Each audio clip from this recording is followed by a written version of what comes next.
Chapter 1387. The Dry Land, the Howling Wind. The atmosphere was scorching hot, devoid of any signs of life.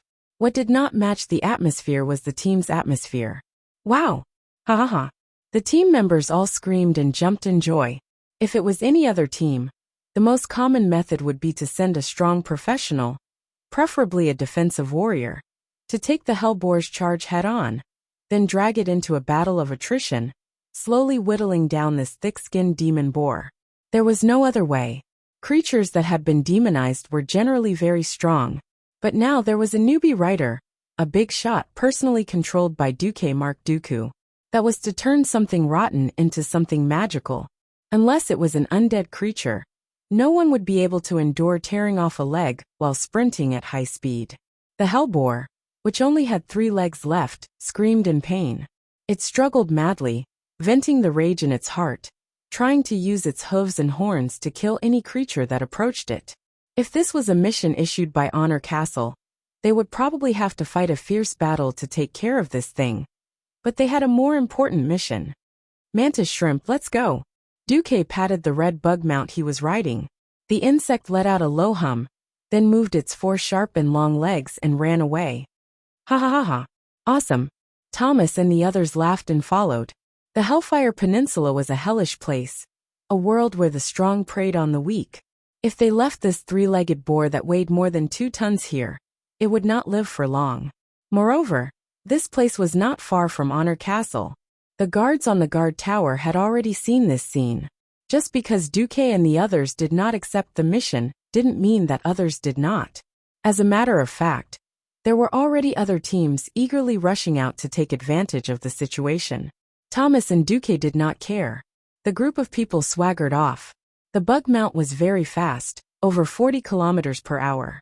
But because of the strange curvature of the bug's legs and multi-joint shock absorption, it was not as bumpy as a horse. Not long after, the towering Honor Castle behind them disappeared into the horizon. A day later, the outermost guard tower in the southwest of Honor Castle was also left behind. The team had completely left Glory Castle's territory. Yeah. Thomas used a very standard charging movement, while holding a lance that was over 5 meters long in his hands. The sharp spear had accurately pierced through the head of a steel-toothed marauder, while moving at high speed, and the rather tough head of the marauder directly exploded like a rotten watermelon. Purple blood splattered in all directions. At the same time, the center of the spear that was supposed to slow down the momentum of the knight, and the lance exploded. Let's go! Thomas did not stop, and called for everyone to continue the assault. This insect also had a 4-legged pedestal-like base. Its lower body was very similar to the Karaji insect people, but its Magata-like upper body was abnormally ugly. However, its mouth full of buck teeth was not just for decoration. Duque had personally seen an Alliance knight get his upper body bitten off less than 20 meters in front of him. Please note that the entire upper body was bitten off together, with the 5 mm thick plate armor. From another aspect, this reflected that Thomas's shot was quite exquisite.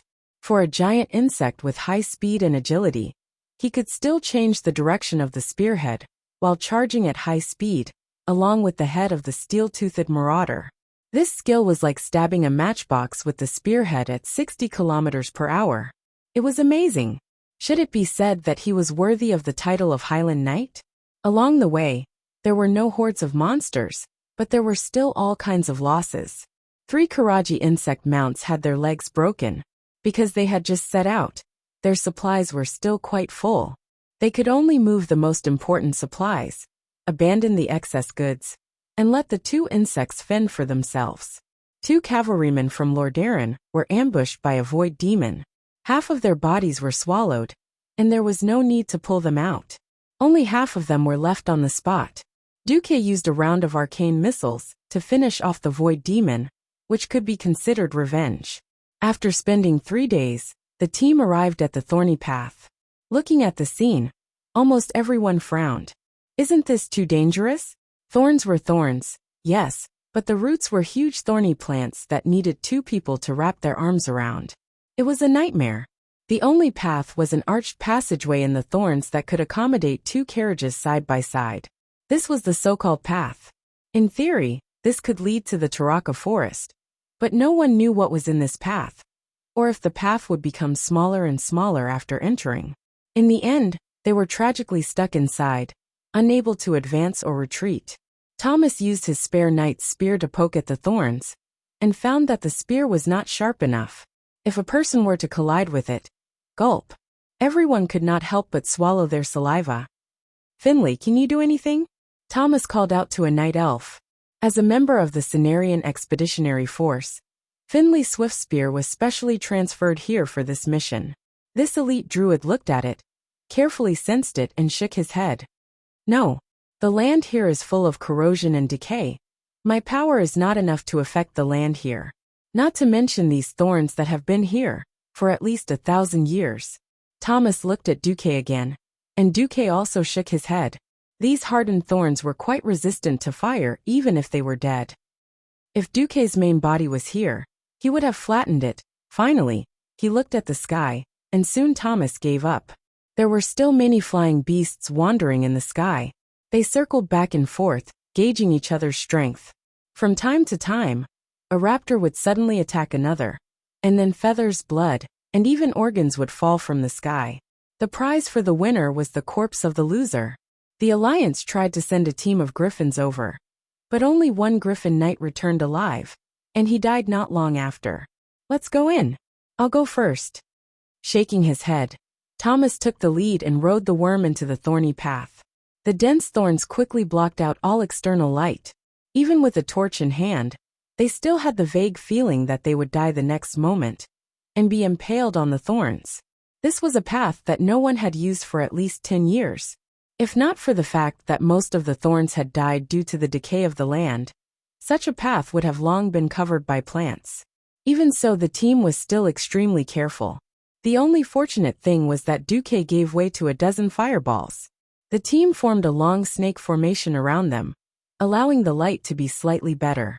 At this moment, Thomas, who was at the front, suddenly heard a scream coming from a place further ahead. Someone was attacked. Chapter 1388. There were people in front of the thorny path. Thomas's first reaction was that it was impossible. Before he left, he had already confirmed that his team was the only one sent by Honor Castle. Now the main force of the Alliance was besieging Hellfire Citadel under the leadership of King Varian, and no matter how far the Alliance scouts went, they could not pass through Zangermarsh, which was further west of Hellfire Peninsula. Now, the entrance to the swamp was filled with a thick poisonous fog. Before the Cenarian Expeditionary Army's druids purified the fog, no one could pass through. Could it be Drenii? Duque finished Thomas's words. Perhaps this was the only explanation. The situation in the Outland was quite chaotic, and the major forces were intertwined with each other. Kale, that must have sat on his private phoenix, and brought his underlings along the way, flying to the northernmost stronghold of the storm, to help the Drenii guard their home. In the southern Taraka forest, he threw a team of his own there, and they directly became Shatrath City's astrologer. That was it. Although the Drenii would not be completely wiped out, what could they do with such a scattered force? In the center of the Outland were the two pits of Hellfire Citadel and Zangermarsh, which blocked the way. What made the Alliance angry the most was that Thrall did not control his subordinates, or rather, those guys had been harboring evil intentions for a long time. Kargath Bladefist, this guy who died in the dark portal of Azeroth in this life, and was resurrected by Sun King as a forgotten warrior hero, actually rebelled and announced that he would accept the power of the Burning Legion as an undead. He also regained control of the Shattered Palm clan and ran to the Shattered Hall of Hellfire Citadel to become the boss. Thrall was exasperated and turned to attack the Shattered Hall. Other than Kargath, there was also the chieftain of the Blood Ring clan, Kilrog Deadeye, and the chieftain of the Bone Gnawing clan, Harkin Cranium Splitter. In this life, they were killed in the Dark Portal, and were also resurrected by Sun King. Like Kargath, they had also served Nazul under Kill Jaden's control. After being resurrected, they did nothing until they returned to the Outland. Only then did they reveal their ferocious fangs and raise the flag of rebellion. Unlike Kargath, Kilrog and Harkin were nowhere to be found. Duque suddenly had a feeling that the situation in front was related to these two chieftains who had run off. Charge! Thomas jumped down from the Zerg and raised his excellent shield up high. He drew his one-handed sword and rushed to the front. Then, with the illumination spell that Duque cast on his shield, he managed to distinguish the things in front of him, and moved as fast as he could. Don't come over. Don't come any closer. A sobbing voice came from ahead. It was a female Drenii. Thomas and the others didn't understand, but Duque heard everything clearly with the help of the translation software. That's right. It's a Drenii. Duque's words made Thomas advance even faster. Thomas carefully placed the upper part of the large kite shield on his visor, revealing only half of his helmet. Using the gap in his helmet, he tried his best to look into the distance. He was close. He was close. It was getting closer and closer. Thomas brought Duque, Findlay, and a few other experts and rushed over first. After running for about 3 minutes, they saw their target. How should I put it? The current situation was rather comical. There were 2 huge and twisted vines, and in the narrow gap between the 2 vines, a blue-skinned Drenii girl squeezed herself in. She seemed to have used a hammer to smash the small thorns in the middle of the vines, so that she wouldn't get hurt, and could hide from the pursuit of the 2 steel-toothed raiders. However, even though the 2 frenzied raiders couldn't squeeze into the narrow gap between the vines, they still used everything they had to attack the Drenii girl. Their sharp claws kept going in and out, scratching the inside. The gap wasn't very deep. Even if the girl squeezed in with all her might, she still couldn't avoid the sharp claws that reached the end. Her butt happened to be facing outwards. Because of their body shape, the Drenii's butt was more perky. As a result, the girl's butt suffered, and was scratched by the sharp claws again and again. The fresh blood stimulated these mutated monsters, and they seemed to become even more violent. Duque was the first to make a move, using the old trick of calm and mind plus flame blast. No matter when it was used, it was always high-end and classy. The sudden burst of light frightened the 2 steel-toothed darters. The one in front tried to dodge to the right, but in its haste, it was pierced by a large thorn spike. In the next moment, it turned into a barbecued meat skewer. Of course, no one would want to eat the barbecue meat of the steel-toothed raiders. Originally, the other raider wanted to run, but Findlay directly smashed Starfire on the raider's head, which instead aroused the ferocity of the beast. It let out a sharp cry and rushed over recklessly, just in time to meet Thomas's charge. Bang! With a loud noise, Thomas directly slammed its whole body into a thorn, and a dozen sharp thorns pierced its body from behind. Even so, it was still fine. It twisted its body frantically, trying to use its claws to kill Thomas and drag him down with it. How could Thomas, who was already prepared, give it this chance? Almost at the moment when charge hit the target, he immediately activated counterattack Windstorm. The raiders' fierce attacks, which were as dense as raindrops, were all withstood by the thick fine shield. With the support of the warrior profession's unique fury, Thomas made an attack that exceeded the limits of his normal body.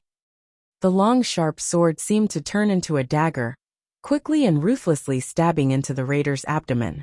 1 slash, 2 slashes, 3 slashes, a total of 20 slashes, almost turning the raider's entire abdomen into minced meat.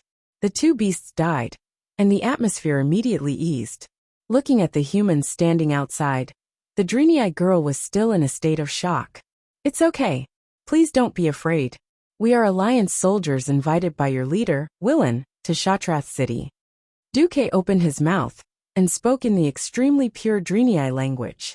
This made Thomas and the others quite envious. There was clearly more than one hero who saved the damsel in distress. So why was Mark Duque the only one to claim credit? Helplessly, other than him, no one else knew Drenii language. You are humans? Unexpectedly, the Drenii girl actually knew human common language with a thick accent. It was a little awkward, but they could still understand it. Everyone, including Duque, immediately realized they had picked up a treasure. Yes, we are humans. That's right. Who taught you the common language? Those blood elves? Astrologer? Oh, yes, Lord Willen instructed me that in order to better communicate with the human-led alliance, It would be best for me to learn the common language. These days, I have been studying very hard, and it seems like it has come in handy. As the Dreamy-Eye girl spoke, she bared her teeth and crawled out from the gaps of the vines. Chapter 1389. On the surface, she was covered in blood and was in bad shape. Duque could tell at a glance that the girl was very lucky. They were all superficial wounds that could be healed with a healing spell. Unexpectedly, just as Duque was about to call for a priest, the girl actually started healing herself with holy light. Oh, and a priest. Taking advantage of this moment, Duque sized up the Dreamy-Eye girl. The girl had a figure similar to that of a human female, slim and slender. If it wasn't for the faint lines of her biceps on her arms, one would probably think she was a young lady just by looking at her silhouette.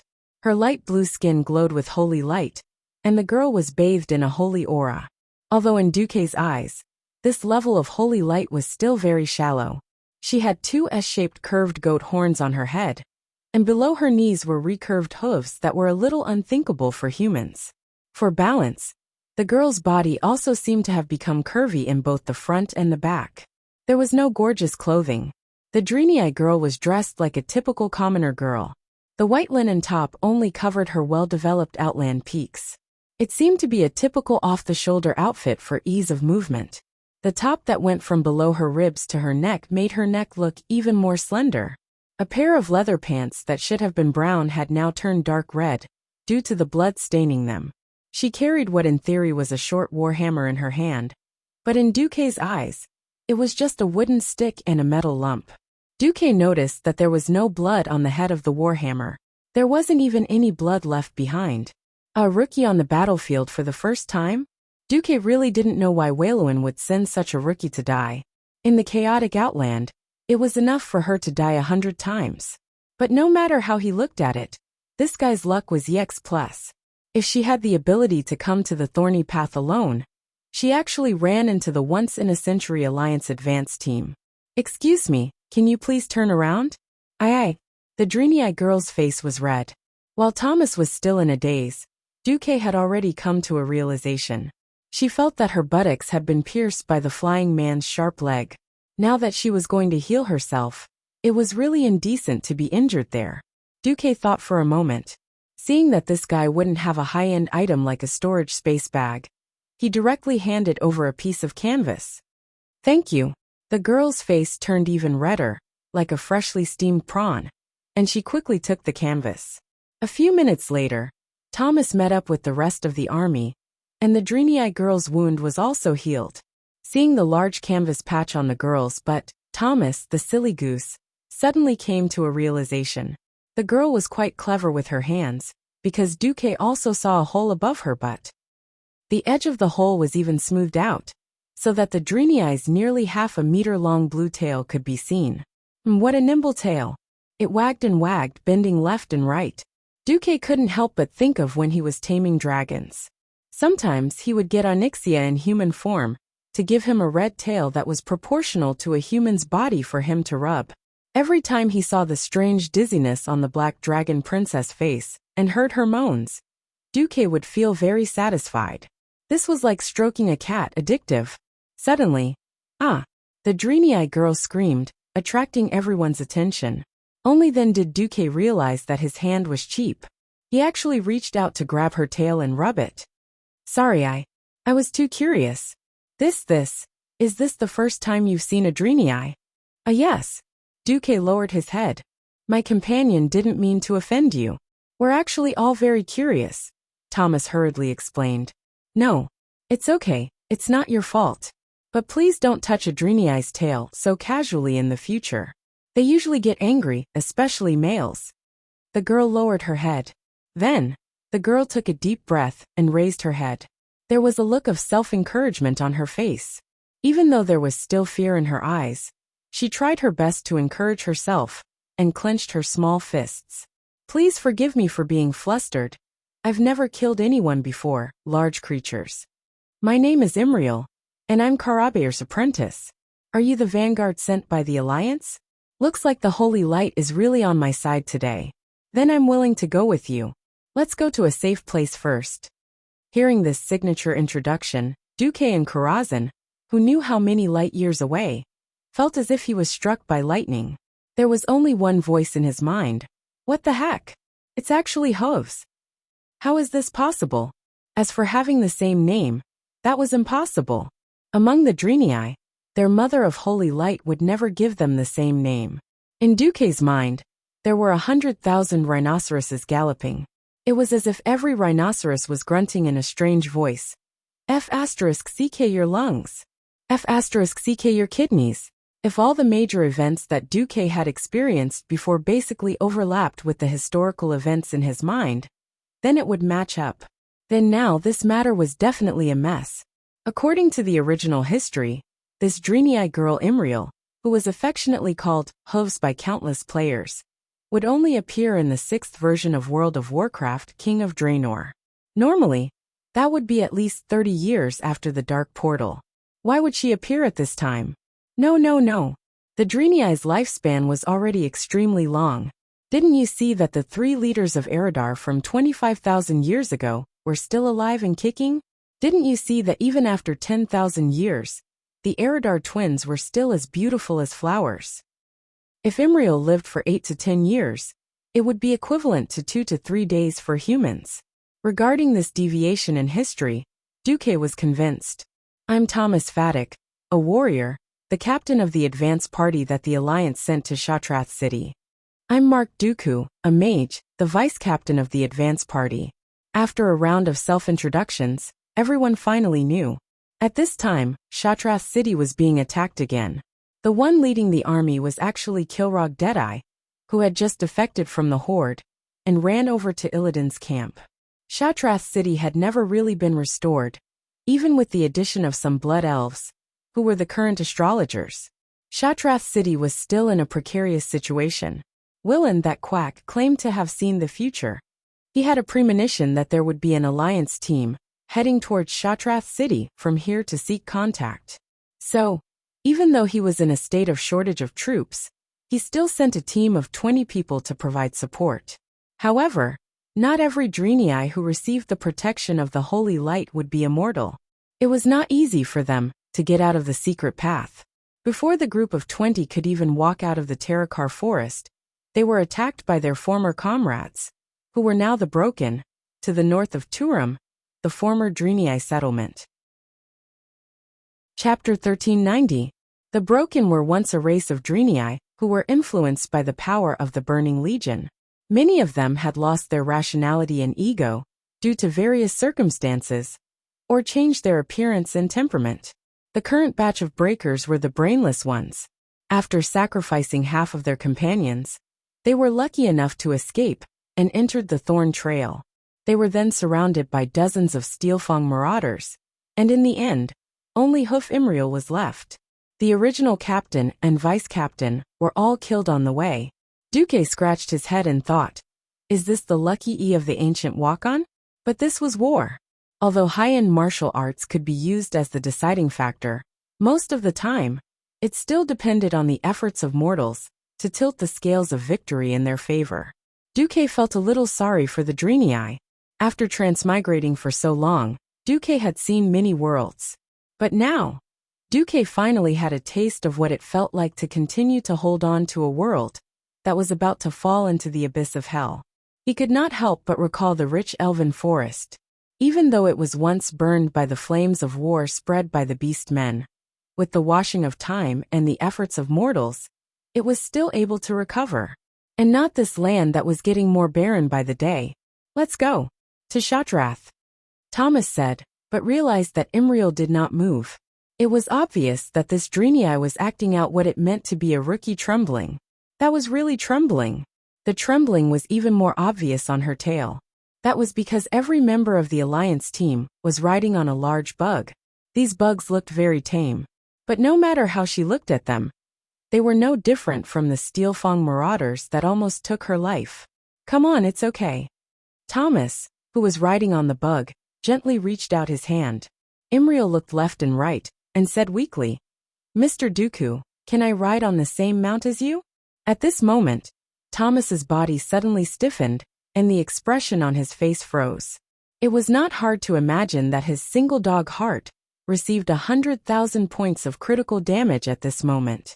The bystanders couldn't help but wonder if a gust of evil wind would blow in the next second and cause his entire body to be eroded and dissipate with the wind. Duque's face was full of embarrassment. In Karazhan, Jaina slammed the table and laughed. Duque, I didn't expect you to be able to provoke the little girl, even though you're controlling an avatar. Wahahaha. Is this the legendary fatal invisible flirting? What else could Duke do when the other party had already said so? Mark, who was controlled by Duque, smiled and said, It's my honor, madam. There's another advantage to sitting behind me. At least you don't have to be afraid of being pricked by the edges of the armor. If that was the case, then forget it. I've never ridden a mount before. Can I sit in the front? I'm afraid I'll fall off. Thomas received an additional 1 million points of critical damage to his soul. Sure. While riding on it, Imriel noticed a detail. She noticed that there was a line of words engraved on the hard shell of the worm's neck. Mount Akina. This is. Duque's face turned red, but he immediately put on a serious face. There's no time to explain. Get on. Oh no, get on quickly. Oh okay. The newbie was pure. She realized that she had been delayed here for too long, now that her capital was under siege, and her people were constantly being sacrificed. She was still dawdling here. She even needed Mark, an ally, to remind her. She really shouldn't have done that. At that moment, Imriel couldn't help but respect Duque. With someone leading the way, the rest of the matter was much simpler. They still needed to pass through those few areas. Under Imriel's lead, the Alliance's advance party could avoid many places where monsters gathered. While looking for a place to insert the magic net's signal booster, they pushed forward.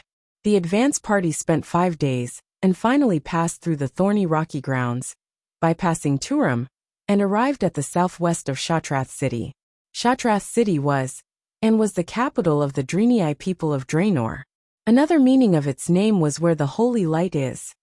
After Kill Jaden deceived Nazul and provoked the orcs to start a war against the Drenii, a fierce battle broke out here. Although the Drenii held fast to the capital, Shatrath City still fell. The entire city was reduced to ruins until Shadar came here. Originally, this place had already begun to be rebuilt. Although the progress was incomparably slow, it was indeed being rebuilt. Unexpectedly, after Illidan returned to the Outland, in order to make the entire Outland his strongest backing, he began to purge all those who opposed him. At that moment, the sound of war drums outside could be heard even a few kilometers away, reaching the center of Shatrath City. Unlike the tense atmosphere of the battle outside, the center of Shatrath City was quiet. Shatrath City had a strange structure. In the center, there was an incomparably huge hemispherical hall. The buildings of the Drenii all had a similar style. This hall was a bit like the Temple of Karabair, the Drenii's holy land. It was supported by huge gray-brown pillars. In between the gaps of the stone building, it was all dazzling purple and blue glass. The pointed leaf-shaped doors were stacked one after another. No matter when it looked like a beautiful work of art. In the center of the hall, there was a human figure made of countless golden leaf-like fragments floating in the air. That was the synonym for holy light, Naru. This kind of energy creature with a strong sense of self was the most resolute existence against the burning legion. In front of the surging energy of the Naru's seat, even the most bloodthirsty warrior would be at peace, and the most exhausted believer would be in awe. In front of the seat of Naru, anyone who glanced at it from afar would receive great comfort from the pillar of holy light. In front of the seat of Naru, Valen carefully recalled the clues he had recently sensed about the future, trying to discern the deep or shallow connections between them. Over the past few months, he had sensed more and more fragmented clues. The Drenii prophet crossed his legs under his body and put his hands on his old knees. When he meditated, the crystal seemed to respond to his power. It shone, pulsed, and danced around him in a chaotic but not orderly way. Countless illusions that could happen in the future were surging towards him.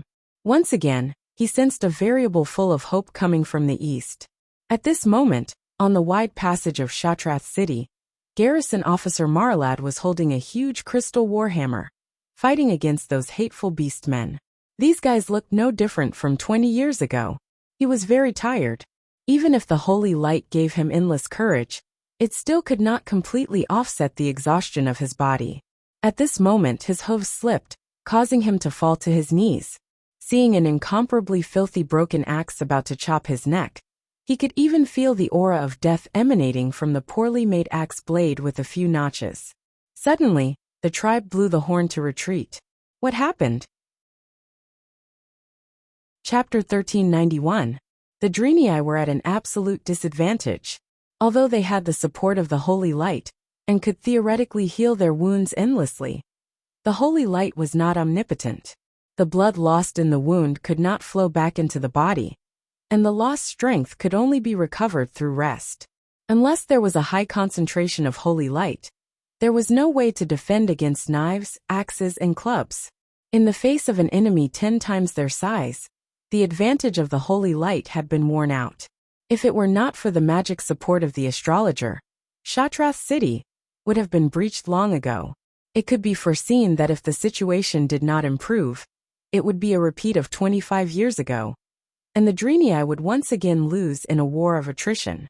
The orcs used blood and lives to wear down Shatrath City.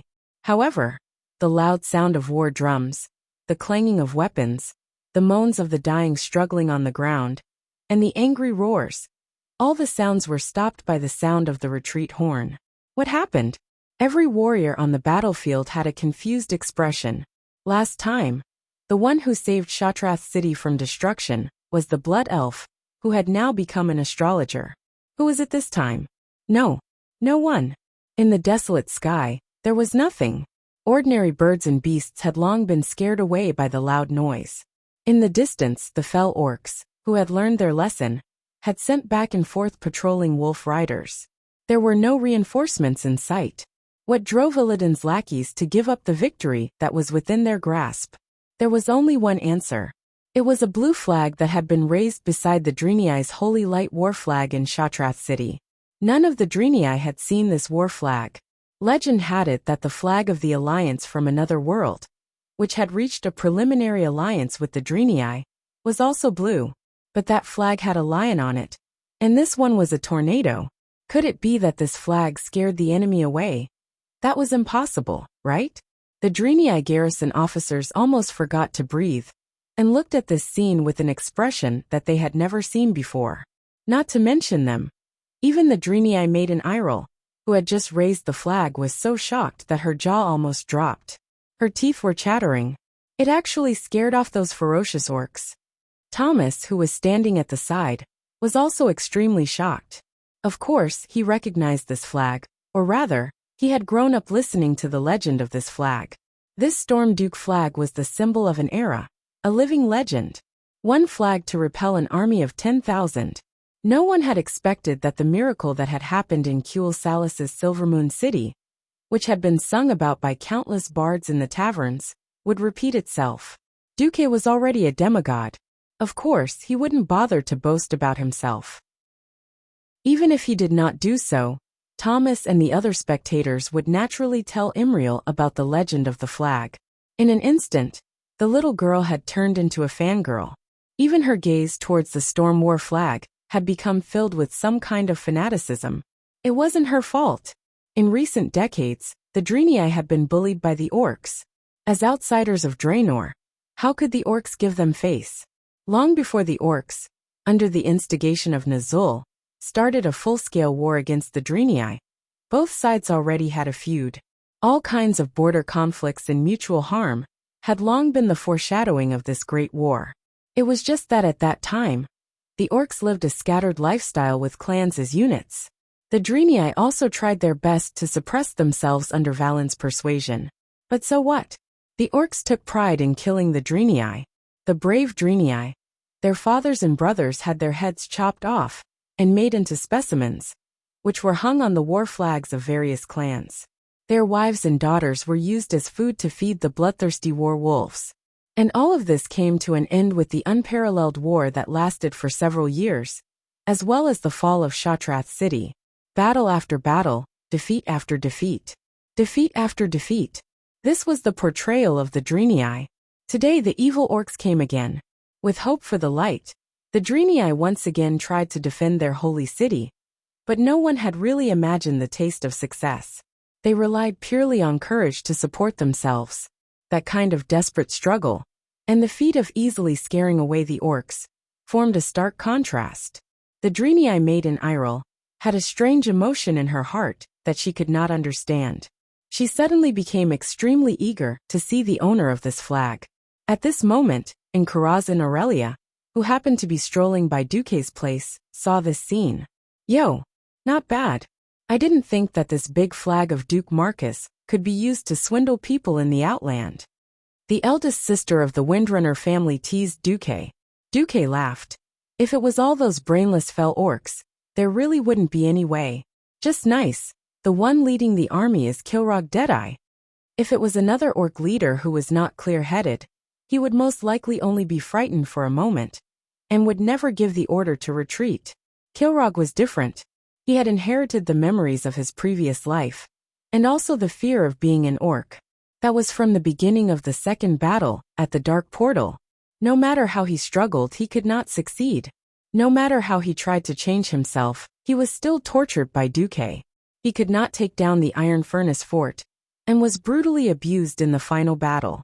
Then he turned around and followed the new boss, Nazul, and was abused again. He even died next to the Dark Portal.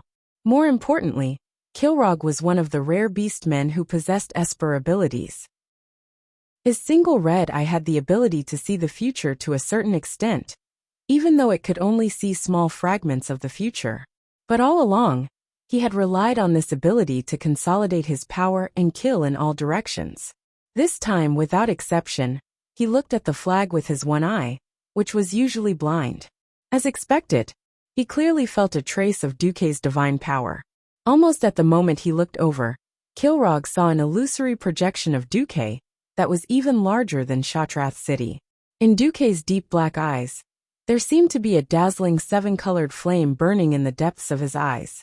Duque opened his mouth slightly, and the next moment, the voice of the soul that came out seemed to shake the entire Draenor world. Sargeras' soul trembles under my feet. Archimonde's soul was nailed to death by me on Mount Hyjal. Kilrog, who do you think you are? I'll only say this once. Scram. The buzzing in the soul world triggered countless strange and blurry scenes of light.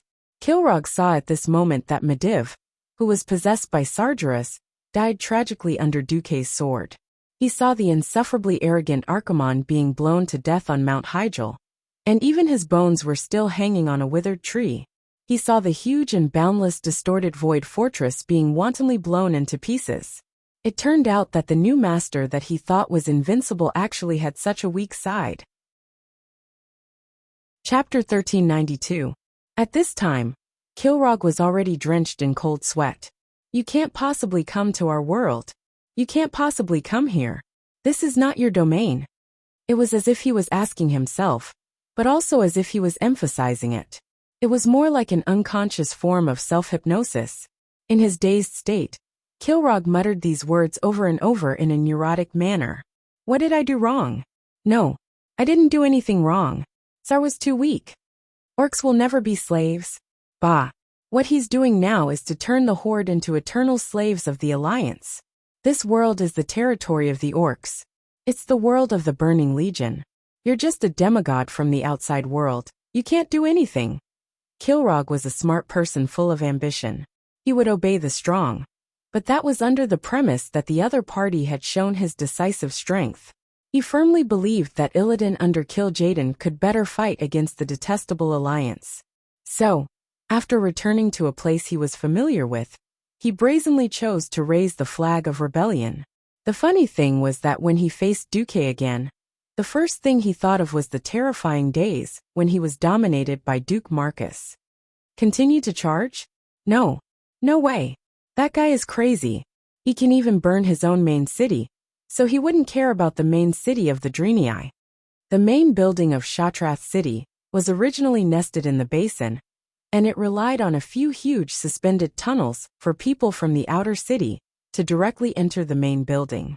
If they used kerosene around the basin and set it on fire, then all the orcs in the tunnels would be finished. Chaotic memories floated into Kilrog's mind.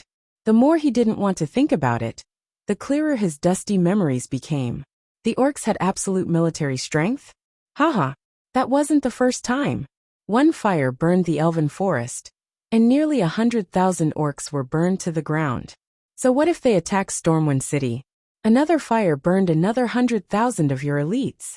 They had an overwhelming military strength, but every time, hundreds of thousands of orcs would be buried at the bottom of the sea, all to be fed to the fish. Every chief knew that changes had to be made, so they tacitly agreed to Orgrim taking power. But so what? He was weakened time and time again, and faced defeat time and time again. Finally, he reached the end of the road. When Kilrog woke up from the mental shock, he took a deep breath and exhaled all the air in his cold lungs in one go. His vocal cords, which were nourished by shadow power, let out a tremor of fear that came from the deepest part of his soul. All troops heed my command. Retreat. Although the evil beast men were bloodthirsty and ferocious, they weren't like the legendary berserkers who completely lost their reason and couldn't distinguish between friend and foe. The signal to retreat rang out. No matter how unwilling they were, they still had to retreat. The Draenei guards and soldiers could finally breathe a sigh of relief. They lined up the guards, and then the main force slowly retreated back into the city. A large number of civilians began to pour out. Most of them served as logistics. They carried away every compatriot who was still breathing, and used holy light to treat them as much as possible. They also cleaned up every evil beast man who was still breathing. This was not something that Duque and Thomas could handle. On the other side, Imriel, who was still in a state of shock, suddenly quivered. Duque noticed the faint holy light that shone beside her ear. There's such a thing. As expected, Imriel bowed to Duque and the others. Lord Valen is aware of your arrival, and is now ready to receive you. Please follow me. All right. Duque and the others were near the outer city. Originally, the fastest way to get there was through the main passage that connected the inner and outer city. Because of the war, the 50-meter-wide passageway was already filled with all kinds of war machines or temporary bunkers. To enter the inner city, it was faster to walk through the basin. Walking through the messy basin, the surroundings had become a huge military camp, or rather a temporary shelter. There were injured Draenei soldiers and skinny civilians everywhere. It was obvious that the city had begun to implement rationing, and all resources were prioritized for the guards and soldiers who could fight. Imriel was obviously a celebrity here. Almost every Draenei knew her and greeted her. Of course, not everyone and everything was good. Hey, Imriel, when are you going to pay me back the 6 copper coins you owe me? A Draenei lady said in Draenei language. Duque could clearly see that Imriel, who had been walking briskly after defeating the orcs, was instantly petrified. Duque was speechless. Was this the so-called dark history, or a hero stumped by a single coin? Who would have thought that the famous Imriel in history would have such an embarrassing moment? When Hoof heard this, her hair stood up on the spot. Her blue tail stood up like a cat's fur. She glanced at Duque guiltily. Seeing that Duque did not seem to be paying attention to her, she patted her chest and hurriedly replied, Mamie, I've brought these guests to Lord Valen's place. That means I've completed my mission. I'll pay you back as soon as I get the reward.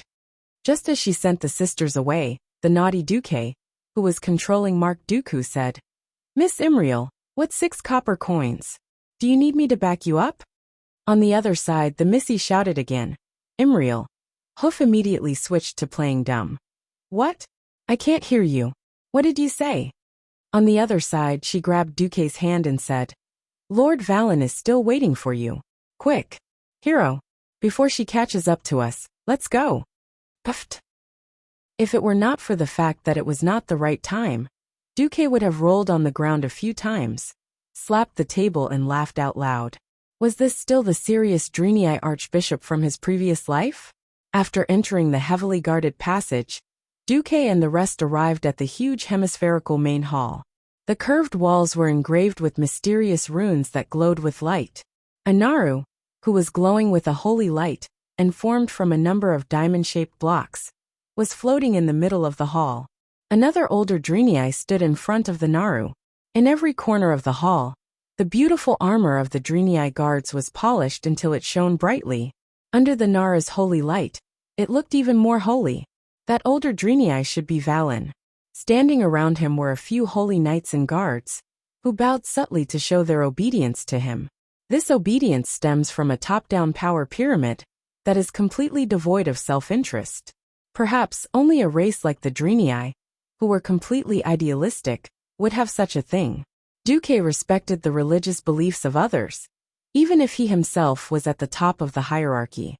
The problem was he, who had received the education of the great celestial empire, was a complete materialist. Chapter 1393. In the world of Azeroth, Duque had seen many gods. There were false gods, true gods, and evil gods. The biggest feeling that these gods gave Duque wasn't that they didn't have their own ideals, but that they were more humanized. Hacker was brainless and xenophobic. Si-Thun was immoral and devoured everything. Alun was willing to take care of all good creatures under the stars. None of these gods were as pure as the Naru, and none of the believers were as completely selfless as the Drenii. Now that Duque had stepped into the realm of the gods, he should be prepared to have some fanatics who worshipped him. After all, he might be like Alun in the future, needing priests to spread his faith. Perhaps the power of faith mentioned in many novels, before he transmigrated, would be a necessity. Although Duque understood the purpose of these people's existence, he was afraid of dealing with fanatics. Yes, I'm just Mark Dooku, a little mage in charge of delivering letters and guarding the front lines. As soon as he thought of this, Duque immediately activated secret observation mode. At this time, a few huge figures stood in front of the team. The leader was a burly Drenii in heavy armor, the shield of Valen, the personal guard of the Prophet. For safety's sake, I can only let two of you see the Prophet. Thomas was keenly aware that he, the so-called messenger, was not the target of the other party's attention. It was obvious that the scene of Duque planting the flag had stunned the Drenii. In fact, it was not just Thomas who felt this way. Even Imriel noticed that many eyes were focused on Duque. Imriel flashed a silly smile. I will wait outside. After the Prophet Valen summons you, if you still need me, I will be at your service. Thank you, Imriel. Thomas and Duque both revealed friendly smiles. Under the guidance of the shield of Valen, Thomas and Duque slowly walked over. As they walked, Thomas used small movements to tidy up his armor that he had already tidied up a few times. Duque heard Thomas muttering softly, I am now representing the Alliance. The two walked closer. Willan wasn't originally a part of Shattrath City. Valen used to live in the Shrine of Karabaer. Duque could still remember the first time he saw the Shrine of Karabaer in the game, before he transmigrated. Above the shimmering sky, bright stars surrounded the bright moon, shrouding the vast land in eternal twilight. The Shrine of Karabaer was located between the vast sea and the dark plains of the Moon Shadow Valley. Unfortunately, the Karabaer temple had already fallen during the war between the Drenii and the Orcs. In the original history, Nazul, who was still the great chieftain, had once opened a crack to another world in the Temple of Karabaer, which resulted in the explosion of Draenor. In this life, Nazul directly knelt in Karazhan. According to the information that Kale, That's had previously sent back. After the Orcs lost Nazul, the temple was occupied by the Lord of the Abyss Magtheridon. Then, when Illidan was beaten up by Earthies in Northrend, he returned to the Outland and colluded with Magtheridon. The Temple of Karabaer became Illidan's lair. By the way, when it was occupied by the Orcs, the Temple of Karabaer was renamed the Temple of Darkness. Valen, who was homeless, could only temporarily hide in Shattrath City. Duque began to look at Valen, the super swindler. To be honest, no matter how many times he saw the Drenii, especially the male Drenii, Duque could easily associate them with demons. After all, they were of the same origin. The Drenii only called themselves Drenii after they split from Eridar. It was hard to imagine that the same race could give birth to the Drenii, a race of extreme light, and also evolve into the incomparably evil race of Eridar. Valen was very old. Even as a Drenii with an almost eternal lifespan, he still looked very old. Compared to the light blue skin of the Hoof Imriel, Valen's skin was more of a deep bluish purple. because of his extremely long white eyebrows, coupled with the long beard that reached his navel, and the long blue beard on his chin that looked like 4 cow tails. For a moment, Duque thought that he was looking at a lobster man or something. The antennae, the beard, and the like were too powerful. Valen's white robe had complicated red embroidery with golden edges, coupled with the noble and elegant purple as embellishments, and the huge back that looked like 4 torches that were taller than his head. He looked, even more like a swindler. Towards these fancy things, Duque did not feel anything. However, when Duque and Valen looked at each other, he was suddenly shocked. At first, Valen's gaze was extremely calm, even to the point that his gaze felt like sunlight. For countless years, months, and days, it warmly shone upon every living being. His deep gaze was filled with wisdom, and it gave off a trance that could easily see through all falsehoods. However, in the next moment, the eternal calmness on Valen's face was swept away, replaced by a fleeting shock and anger. Compared to the calmness a moment ago, it was even more frightening. Even though Valen had only said one word, it was enough to raise the vigilance of Valen's shield and the guards. In less than a tenth of a breath's time, they had already unsheathed the weapons at their waist. Numerous Valen's shield had already raised their large shields, blocking in front of Valen. Everything happened too quickly, and Thomas was caught unprepared. No one expected that in the next moment, Valen and Mark, who was controlled by Duque, would raise their right hands at the same time to stop them. "It's fine." The one who spoke was Valen. "Have we been seen through?" The one who smiled bitterly was Duque. Valen immediately made a gesture, and all the guards scattered. He turned his head and bowed slightly to Duque. "Please forgive these children. In the long years that have passed, Kill Jaden has never given up on killing the Dreenii. The one he hates more is me. That is why there has never been a lack of assassinations around me." "I understand," Duque replied calmly. "I have my difficulties as well. Can you keep what you saw a secret for me?" "Of course." After receiving Valen's reply, Duque turned around and faced the dumbfounded Thomas. "My apologies, Brother Thomas. Actually, I am the envoy for this visit to Shattrath City. I have no choice. I have received a secret order from the highest level of the Alliance. This is a secret order from the commander of the Alliance, Lord Duke Marcus. Please check it." Duque handed a very formal document to Thomas. The document was of course real. It was just something that Duque had casually made up last night, while controlling Mark to take a dump. "Thomas, you have already completed your duties very well. Go and rest first. Let me discuss this with Lord Valen." After sending off Thomas, who had a strange expression on his face, Duque faced Valen alone. "All right, let's get straight to the point." Chapter 1394. Duque was not at all surprised that Willan could see through him. Willan was originally an Eridar. This mysterious race not only had high intelligence, but they also had talents that other races could only look up to in terms of the soul and the use of various energies. Duque could trick passers-by and trick hooves, but he definitely could not trick Willan. Willan had probably already seen through the fact that this Mark Dooku in front of him did not have a soul. Thinking of the elemental line that connected from outside Shattrath City to the forehead of this person in front of him, it would be strange if Willan did not know that this Mark Dooku was a puppet. Duque guessed that Willan had also used some special backtracking methods to find out that he was a demigod or something. It was very magical. Even after Willan had done so much, Duque still did not feel touched in Karazhan's defense system, or his own spiritual senses. This method was also amazing. As expected, he could not underestimate the heroes of the world. At this time Willan spoke. The 4 lobster-like tentacles on his chin made Duque's balls ache. Was this 4 blue balls glued to his chin? "I did not see through everything, but I deduced that it was you." "All right, honorable guest, how should I address you?" "Just call me Mark Dooku.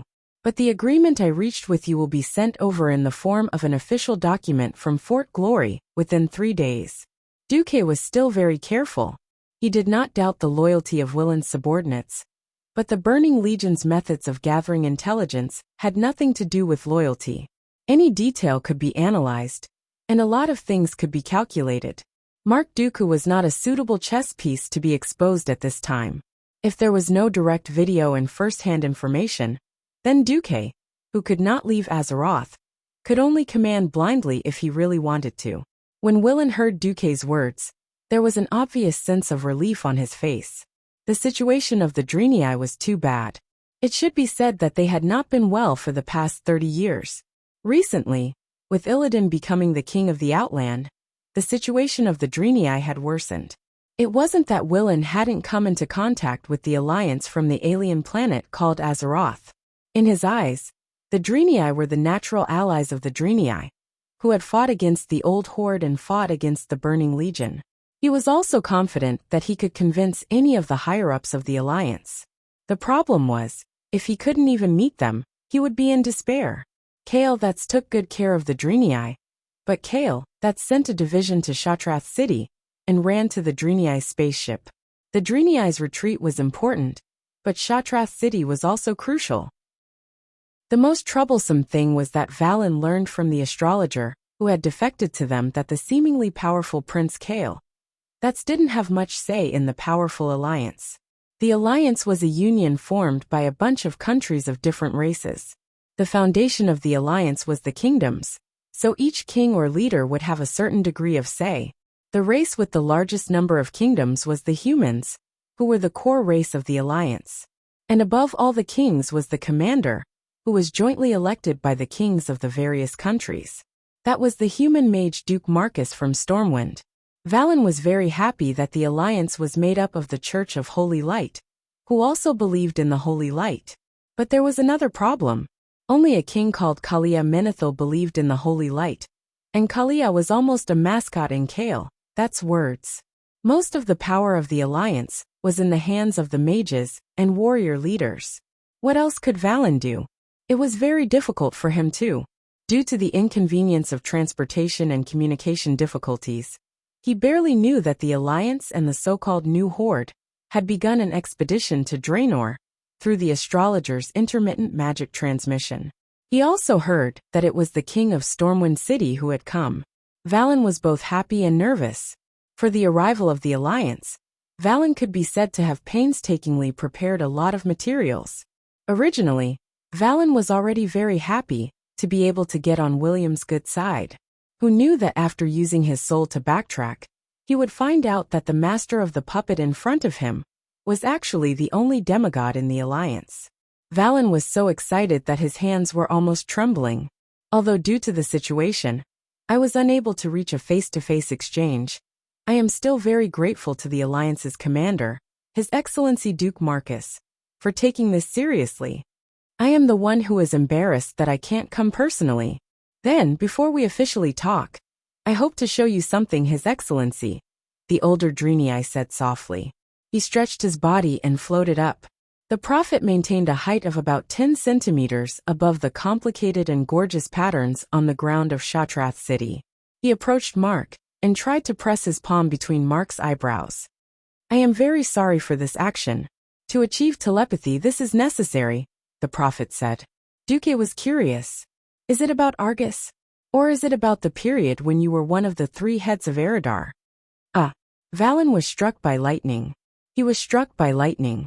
One had to know that at this point in time, the Draenei's contact with the Alliance was simply too one-sided. Many of the big shots in the Alliance had not even seen a living Draenei. They had only seen the fragments of the magic mirror from Kael. In addition, there were not many people from Eridar in the Burning Legion. Even Archimonde, his appearance had changed a lot under the dark energy change. Most of the Alliance had no way to connect the Burning Legion demons with a pair of bat wings with the Draenei. And the ones they were fighting on the front lines were still their old enemies, the Fell Orcs. Who would have thought that Duke would reveal Valen's background right from the start? That was not all. There was more to come. Don't be surprised. I once went back 10,000 years ago through the Bronze Dragon King Nozdormu, who controls time in Azeroth. There was a small mistake that time, and I mixed into the Burning Legion.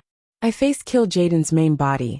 I also know the grudge between Kil'jaeden and you and your people. So in the matter of fighting against the Burning Legion, Our interests are absolutely the same.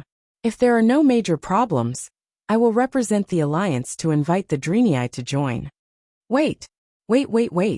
Happiness came too suddenly, and Valen simply did not know what to do. For the past 25,000 years, the Drenii had been hunted down and defeated again and again. It was fine if they were not a match for the Burning Legion.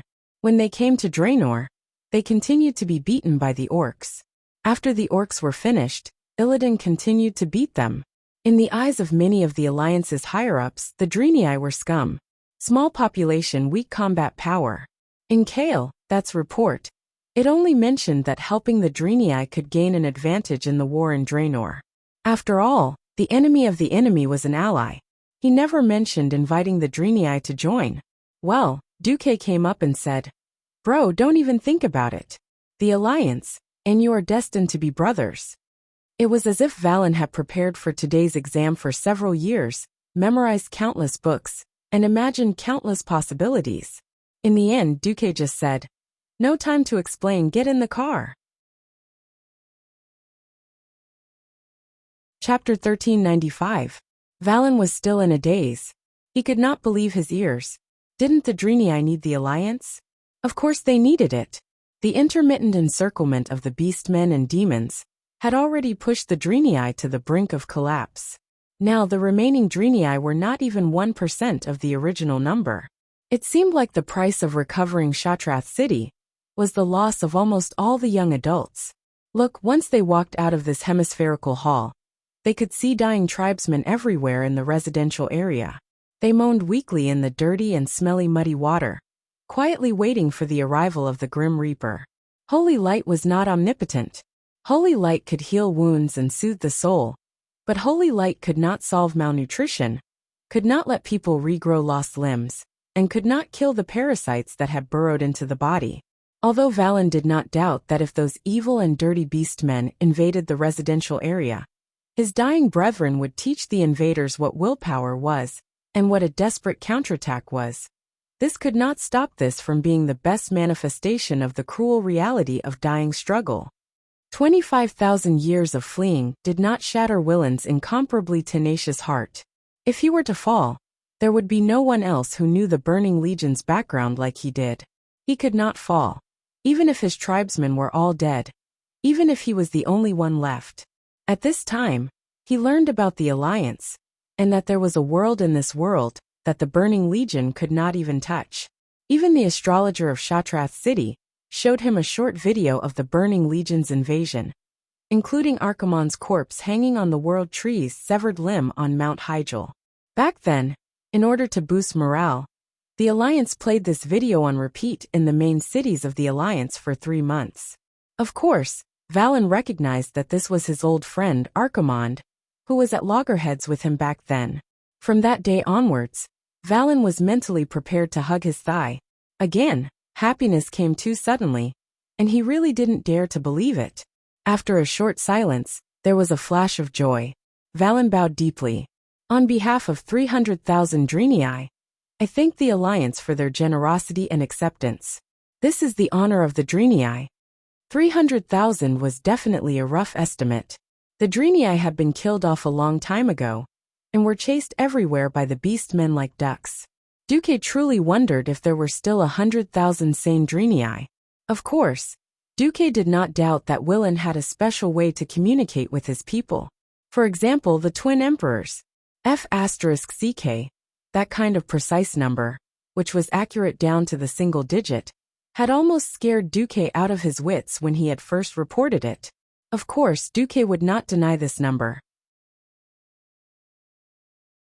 For a human population of tens of millions, even if all the Drenii went to Azeroth, they wouldn't even cause a ripple. That's easy. All countries in the Alliance are equal, and the Drenii are no exception. Let the subordinates discuss the specific details.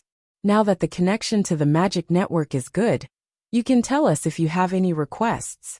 The Alliance will try our best to satisfy you. Food. Valen blurted out. As if he was afraid that Duque did not understand the severity of the problem, Valen emphasized. A large amount of food. The war destroyed all production. We've lost all our fields. So we can only send a small number of our compatriots through the secret tunnel every day to gather food in the forests outside the orcs' control. Food, right? How much do you want? The first batch, I hope to have 100 tons, and the sooner the better. As you wish. At this moment, Dumuk's level shot up from 0 to 100. He did not even need to blink. Dumuk, magic lamp possession. He heard Duque snap his fingers, and the next moment, a few dimensional bags suddenly opened beside Duque. Clang, clang, clang. The sound of hard objects falling to the ground was continuous. Rectangular strips about 20 centimeters long, shining with golden light, fell out of the void. In just a few blinks of an eye, they had already piled up into a small mountain in front of Valen. Duque smiled. Please call Hoof. Imriel here. Valen nodded almost imperceptibly. Naturally, there were servants who called in Hoof, who was wandering outside the hall, staring at Thomas while simultaneously activating secret observation mode. Hoof was curious. She looked calm on the surface, but her cheerful footsteps and large swishing of her tail betrayed her mood. What calmness! It was obvious that he had eagerly rushed over. Teacher Valen, you called for me? Imriel was a little excited, but also a little nervous. Valen looked at his young disciple with a loving gaze. Ambassador Dooku is looking for you. Hoof turned her head and blinked her eyes. Is there anything I can help you with? Duque smiled without saying a word. He snapped his fingers again, and a 50 centimeters long, 25 centimeters wide, and 20 centimeters tall thing that looked a little like an ice basin formed in front of the Drenii. At the same time, he also communicated with the water elemental plane and poured a basin of water into it. Although the taste will not be too good, it is indeed made from high-quality food. After saying that, Duque casually picked up a piece of gold and tore off the surface wrapping, revealing a solid brown piece. Duque casually threw it into the pool. At first, it was nothing, but soon the small brick at the bottom of the pool began to react with the water, and bubbles kept coming out. Plop plop! The strange sound attracted the attention of the surrounding Drenii. In less than 30 seconds, the small piece of brick greedily absorbed the water at a speed visible to the naked eye, and became a big soft cake that almost burst the ice basin. Duque made a gesture of invitation. A Valen shield stepped forward, broke off a small piece, and put it in his mouth. Soon, a smile appeared on his rough face. I tasted wheat, eggs, and a few plant seasonings. It is quite nutritious. Almost as soon as he finished speaking, Imriel's tail spun like a windmill. Let me try it too. With light steps, Imriel also broke off a piece. It tastes good. Why did you say it did not taste good? At this moment in Karazhan, Duque slapped his forehead, his face full of bitter smiles. Aurelia, who was beside him, touched his nose and smiled faintly. Whether it tasted good or bad was relative. As a transmigrator, Duque's understanding of modern warfare definitely surpassed that of the world of Azeroth. He had long proposed the concept of compressed biscuits. Before Duque transmigrated, the humans and dwarves of the Azeroth all ate bread as their staple food. But during the two large-scale battles across the sea, bread was too troublesome and took up too much space. So, Duque insisted on adding things like compressed biscuits and canned fish to the logistics. To be honest, these were all warehouse goods from a few years ago, but the Drenii treated them like treasures. Chapter 1396. As a fan of the puppet army before his transmigration, and a commander who had personally led troops through many battles, Duque was well aware of how tough it was for the soldiers. Think about it. After a whole day of battle, the soldiers would be lying in the trenches, or in the camp on the bloody battlefield. They would even have to soak their feet in the mud when the weather was bad. However, after a bloody battle, they would often be given a piece of black bread that was not much bigger than a palm.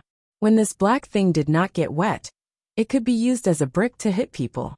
Although it was a staple food for the poor in this era, it was only the lowest form of protection for soldiers who desperately needed to recover their strength. It was better than nothing.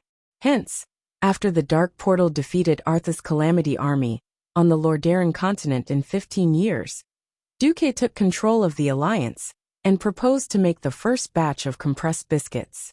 Duque thought of a way to get the dwarves to mix the flour and then compress it into a small piece. Alright, it had to be said that the dwarves were very capable. He still remembered the first time he saw the finished product. Duque ran over to take a bite and almost broke his teeth on the spot. He finally managed to cut a small piece and smashed it with a hammer, only to vomit on the spot. What the hell is this black thing? Magni shrugged. Probably engine oil? Lang looked down on Duque's lack of knowledge. Don't worry, a little engine oil won't kill anyone. When those bastards down there don't have any alcohol to drink, they still steal engine oil and mix it with water to drink. Duque rolled his eyes. These bastards thought that they had a long HP and high HP, so they were courting death. However, what the two dwarves said was the truth. During the second battle at the Dark Portal, when the Iron Stove Castle was facing a food crisis, there were still many fellows who shouted that they could go without food, but not without alcohol. Only later did they find out that the compressed biscuits were indeed compressed enough. The damn dwarves actually used a press to press the compressed biscuits, and didn't even wipe off the oil stains. Duque spent a full 3 weeks to make this bunch of violent dwarves understand that the compressed biscuits could be given to the frontline soldiers. It must be able to bite through, and there must be no impurities. It must also be waterproof and moisture-proof. Of course, this was a thing of the past. Now the Alliance's standard military rations had been improved to the 5th version. Compressed biscuits, sealed packaged flour, canned soybeans, canned pickled dace, canned beef jerky. Most importantly, the Alliance had developed canned soup that could automatically heat up with a pull of a rope, as well as instant noodles that had poisoned countless youths before Duque's transmigration. With the addition of all kinds of new military stoves, they could eat freshly baked white bread when conditions permitted. If there were no other conditions, he could use clean water that had been filtered through a strainer to boil it. Hot soup and instant noodles would definitely not be a problem. In order to facilitate transportation, the Alliance had made many things standardized, such as boxes for storing artillery shells and canned military rations. Furthermore, the types of weapons were reduced, such as the size of the cannonballs and melee weapons. Only in terms of food, there were more and more varieties. The beef jerky alone had 5 different flavors. No matter how conservative the commanders were, they had to admit that the morale of the soldiers was much higher than before. In the past, after a big battle, the soldiers were all like dead dogs, but now they were full of energy the next day. Back then, after the battle, we only had black bread. Instead of being hacked to death by the enemy on the battlefield, we almost choked to death on our own rations. The Alliance officers, who were now lieutenants and colonels, complained about this the most to the soldiers. Undeniably, because of these little things that the nobles and officers couldn't see, the Alliance's support for Duque had always been full. The Dreenii temporarily wouldn't be able to experience this benefit.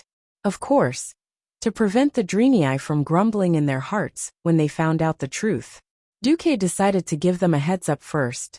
To be honest, these foods were eliminated by the Alliance. Because of the high compression ratio, they are the most convenient to carry in spatial storage bags.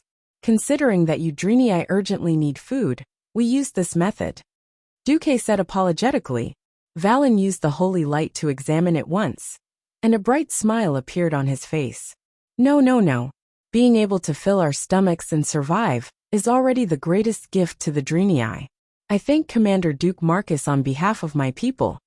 For a moment, Duque thought he was hearing things.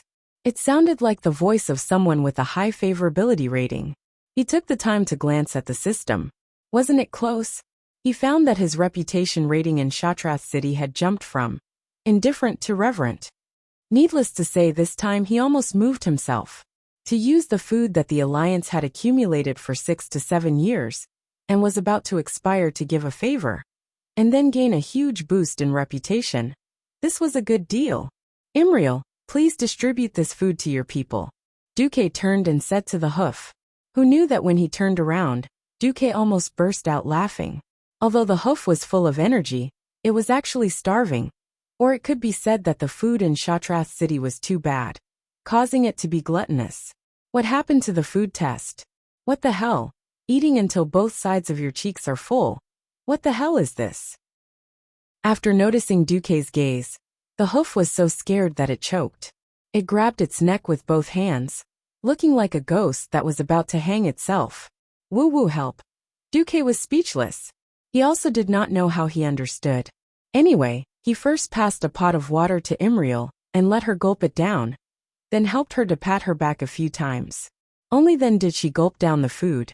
Hoo-hoo, I almost thought I was going to choke to death. The hoof kept patting her chest. Duque noticed that she was choking on her tears. Valen, who was at the side, held his forehead. He was speechless, as if saying, "Why did I teach such a disciple?" "Excuse me." Valen could only smile bitterly. Duque thought of something. "No, it's okay. Imriel's behavior reminded me. A person who has been starving for too long, suddenly overeating, will cause sudden death. So even if the food is distributed, please slowly increase it." Valen was slightly stunned, and the gratitude in his heart increased. A person who can think of such details is indeed a person whose heart is filled with holy light. Duque was speechless. All right, a few words can bring up the topic of holy light again. I, who was seriously discussing scientific knowledge with a fraud, feel so helpless. On the other side, Duque and Valen were discussing the next step of cooperation. On the other side, Imriel, surrounded by the guards, had already begun to distribute food. "We have already joined the alliance from the world of Azeroth.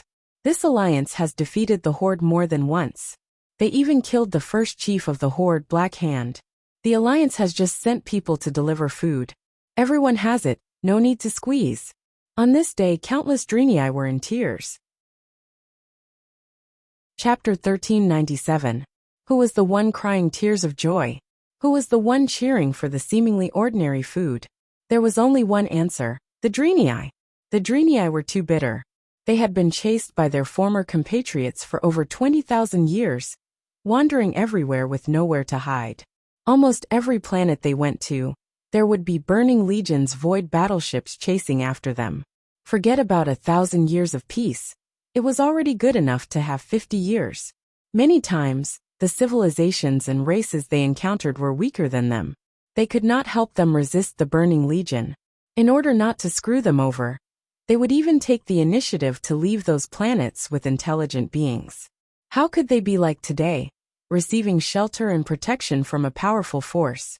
From the astrologers who had already become a branch of Shatrath City, they had heard of the powerful legends of the Alliance. Now, it seemed like they were lucky enough to be witnesses to this invincible legend. Be careful not to choke. If you've been hungry for too long, your stomach won't be able to take it if you suddenly eat too much.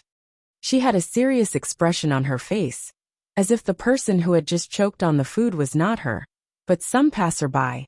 Fortunately, the Draenei all believed in the holy light. Even the apprentices from Karabeir's temple had a sense of blind obedience. Both adults and children were hungry, but they were very disciplined. There was no crowding, no fighting, and everyone lined up to wait for Imriel and the others to distribute the food. Do you see that? There are many tons of food there. Enough for us to eat for a month. Hold on for another week or two, and the Alliance will open up a path from Hellfire Peninsula to Shatrath City. The Draenei listened to Duque's little suggestion, and took the mountain of compressed biscuits and soft food that looked like puffed cakes, and patrolled one round around Shatrath City. With food in their hands, they did not panic. The Draenei were famous for their resilience. Now they were even more confident that they could defend their main city. At the entrance of the main hall, the shield of Valen surrounded Valen and Duque, standing side by side. Valen looked at this scene and felt a lot of emotions. I really didn't expect this. There are many things that you didn't expect. The Draenei joining the Alliance is a win-win for all of Azeroth and the Draenei. The Alliance needs your technology and the guidance of the Holy Light. You need the Alliance's combat power and protection. We are natural allies, aren't we? Indeed. Valen nodded. Nothing could be more beautiful than this union. One had to know that within the Alliance, the Church of Holy Light was a pillar that transcended nations and races. Even though the Night Elves had the protection of Elun, the Holy Light Church was still the main force in the Alliance. Coincidentally, Ever since Alonso's and Uther died, the position of Archbishop of Holy Light had been vacant. Duque immediately suggested that the great trickster Willin should take this position. They were of different races, but their beliefs were the same. In addition, educating outsiders was a great honor for the Drenii. How could Valin refuse? His heart that was hanging in the air had long since been put down. As long as the Alliance sent reinforcements, they would be able to announce that Delaney had perfectly merged into the Alliance. Praise the Holy Light! Praise the Alliance! Long live the Prophet! Now that he was full, if he didn't roar, how could he be worthy of this ecstasy and joy? The entire Shattrath city was boiling. The noise spread thousands of meters away, and the entire Fel Orc camp could hear the unique cheers of the Drenii. Kilrog Deadeye knew that Shattrath city wouldn't be able to be conquered by just relying on him and his Fel Orc army. He was also suffering. When he first joined Illidan, the first order that Illidan gave him was a death order. But in the past few days, he couldn't contact Illidan at all. His new master seemed to have disappeared from the face of the earth. The command center of the entire Outland army was completely paralyzed, and the commanders of each place were fighting their own battles. Magtheridon asked for help from the Dark Temple, but the Dark Temple ignored him. He asked for help from Vasht's Naga army in Zangarmarsh to the west, but Vasht said that without Illidan's orders, she could only continue to carry out her original orders and extract the lake water from the swamp. As the saying goes, every family has its own problems. At this time, the tribe was also in trouble. In the frontline camp outside Hellfire Citadel, Thrall looked up at the sky. The Azeroth sky and earth seemed to be a distant memory, far away in his mind. All he could see was the endless darkness in the sky, torn apart by the occasional flash of light or mysterious energy. Seeing the stalwart figure beside him, Thrall asked, "What's the situation?" "There are a lot of casualties, but more importantly, our food supply can't keep up." The dead man had no expression to speak of, but Orgrim's voice was full of shame. "It's all my fault. I should have known that the situation would be worse than I thought." He thought that when he returned to his hometown, the tribe with the orcs as the core would be fighting on home ground. He didn't expect that his hometown was still his hometown, but it had long changed beyond recognition. Even with the addition of the goblins, the tribe's supply method was still primitive. It was the kind of gathering local materials and then consuming the surrounding natural resources like locusts. 23 years ago, in the era when Orgrim left, it was still possible to hunt near the Dark Portal, despite the lack of resources. Now the land was completely barren, and even if there were monsters wandering around, most of them were demonized creatures that had been seriously contaminated by dark energy. There really weren't many prey that could be eaten. It wasn't that demonized creatures couldn't be eaten, but the problem was that eating them would make them more and more like Fel Orcs, and that was completely putting the cart before the horse. Originally, Thrall had also asked Kilrog and the other orcs who came from the Dark Portal later, but he didn't expect them to have ulterior motives. They actually lied and said that they were not much different from Orgrim's time. If the tribe could learn from the Alliance and use elite tactics, they might be able to reduce the pressure by reducing the number of soldiers. The point was that they couldn't. Ask the Alliance for help. I'm willing to bet that Duque calculated that we would have a problem with supplies, so he must have reserved our share. Orgrim gritted his teeth. This wasn't hatred, it was more like helplessness. None of the tribe leaders could blame Duque, because before they passed through the Dark Portal, Duque had specially asked William to ask if they wanted to prepare supplies for the tribe. Of course, supplies were not free, and the tribe needed to exchange more ore and resources. There's no other way. That's the only way. Thrall sighed. He had long noticed that the tribe was being invaded by the Alliance's economy and culture. Ever since the ceasefire and forming an alliance with the Alliance, he had been paying attention to boosting the tribe's race soul and reducing the invasion of the Alliance's various values and social views. Now it seemed that he had failed. Half a day later, the canned beef from the Alliance arrived from Fort Glory. There was a burst of enthusiastic cheers in the tribe's camp. This made Thrall feel even more defeated. Chapter 1398. Everyone was a natural foodie. The life of eating raw meat and drinking blood sounded heroic, but one would only know how bitter it was after living it. Without oil, salt, soy sauce, and vinegar, the prey they hunted would at most be roasted and eaten. How could this compare to the cumin-infused barbecue of the Alliance? Recently, when the tribe faced a disaster, it was the Alliance that provided them with food. In order to reduce wastage when crossing the ocean, canned food was of course the priority. In the tribal camp, Sal saw with his own eyes how a newly matured tribal warrior chose his favorite flavor, and then skillfully opened the can. Look, Orgrim. Now even those kids know how to use canning knives to open Alliance cans. Sal sighed. Orgrim was silent for a moment. Even though he was already a dead man, he still felt a heavy sense of duty on his shoulders. The Horde cannot defeat the Alliance, not even with all the orcs in our world. If you fall behind, you will be beaten. Thrall squeezed the words out of his mouth. The Alliance is not using force now, but they are gradually doing what Tyreenas wanted to do in the past. Turn orcs into slaves. In other words, he wanted to assimilate the orcs, trolls, and Tauren races into the Alliance. This unstoppable trend was the most terrifying. The Alliance was already ahead of the Horde in economic, military, and political fields. In addition, there was a huge difference in population and country size between the two sides, as well as the fact that the leader of the Alliance was a demigod who didn't age or die. Under normal circumstances, the tribe would have no chance at all, unless the two tribal elders instantly thought of the same thing. But as soon as their eyes met, they looked away. That's right.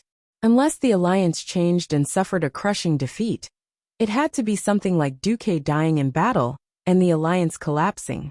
But neither of them would forget the principle of being in the same boat. If the Alliance lost like this, they would definitely have lost to the Burning Legion. Perhaps this was a chance for the Horde to rise up, but it was more likely that the Horde would be destroyed along with the Alliance. As long as the tribe leader wasn't an idiot, he wouldn't purposely make this happen. Sigh, do your best. It was November 2nd. On this day, good news finally came from the Allied army. William led half of the Alliance's hero team to kill the Lord of the Abyss Magtheridon. 2 days later, the main force of the Horde conquered the entire Hellfire Citadel. At this point, the first goal of the Allied forces had been achieved. There were two general directions in front of the Allied forces. The first was to charge west into Zangermarsh. If they could open up the swamp, then the Allied army's choices would become more plentiful. They could turn north into Blade Peak and chase after those traitors who betrayed the tribe. Finally, they could go further north to the Nether Storm and settle all the unstable factors. They could also head south of the swamp and enter Nagrand, where most of the normal orcs lived. The second was to enter Terrakar Forest from the southwest. He would completely establish a connection with the Draenei, and then use Shattrath City as a base and supply transfer point. However, the following march would not be easy. This was because the Auchenton area in the southern part of the Taroka Forest was completely out of control. There were a large number of undead creatures, Illidan's lackeys, and the Crowmen. Of course, they could directly attack Moon Shadow Valley from the east of Shattrath City, where Illidan's lair, the Black Temple, was located. But if he did that, he would run the risk of his retreat being cut off, because Vashj could easily ambush the Allied army's supply line. No army could withstand this kind of attack from the front and back. However, the Allied army could not avoid it at all. From Fort Glory to Shattrath City, Duque and his party could be said to have a smooth journey. That was under the premise that the Nagas did not make a move, because on the road from the Thorn Cliffs to Shattrath City, not far to the north was Lake Hermia. That lake was connected to Zangermarsh. Within 5 kilometers of the water, it was definitely the Nagas' world. In the Allied army meeting, the leaders of the Alliance and the Horde were all worried. Don't you have Nagas in the Alliance? How about letting them go into the swamp and fight with that Vashj? Orgrim would never forget how the elites of the Blackrock clan, under his command, were tortured to the point of crying for their parents 20 years ago. It was the same in Southshore, and it was the same in the hinterland's Seaview Cliff. Varian smiled bitterly and shook his head. I've already asked. I've also asked Duque to borrow that Naga. Did Duque refuse?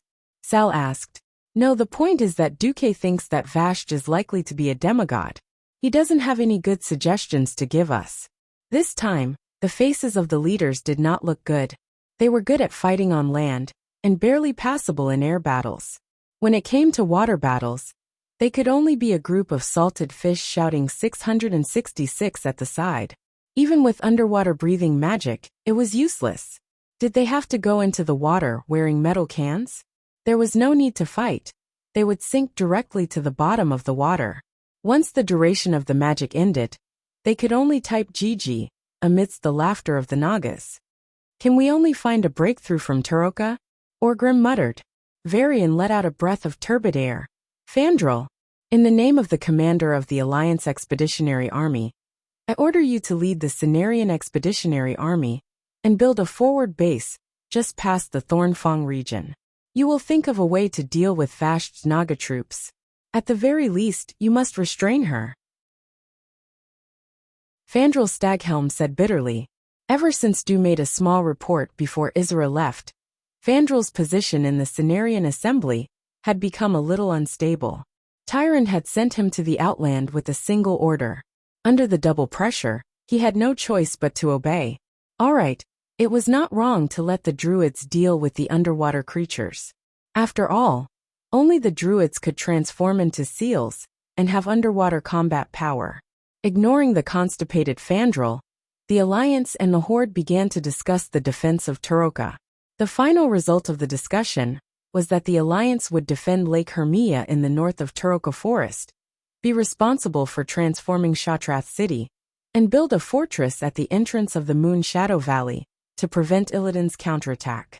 The Horde would focus on attacking the Auchenton area and opening up the road to Nagrand, so that more orcs could join the Alliance. This plan did not seem fair at all. The Alliance had to divide their forces, and the burden was also heavy. As the leader, one had to have the responsibility of leading. Now that the Alliance was stronger, this was the only way. In Karazhan, Duque finished reading the copy of the conference report sent by Varian, threw it aside, and rubbed his eyebrows. I didn't expect Vasht to become such a huge problem. On the surface, once the road to Nagrand was opened, it was possible to take 1,000,000 Horde troops and ignore Vasht and directly attack the Black Temple. But in reality that was not the case. In the Outland, the teleportation portal was quite unstable. At most, Duque could open up a teleportation portal that was specifically connected to Shatrath City, but he could not guarantee a teleportation portal that continued to the front lines of the Moon Shadow Valley. Without a guarantee of supplies, he could not expect the frontline soldiers to have any combat power. I still have to deal with Vasht first.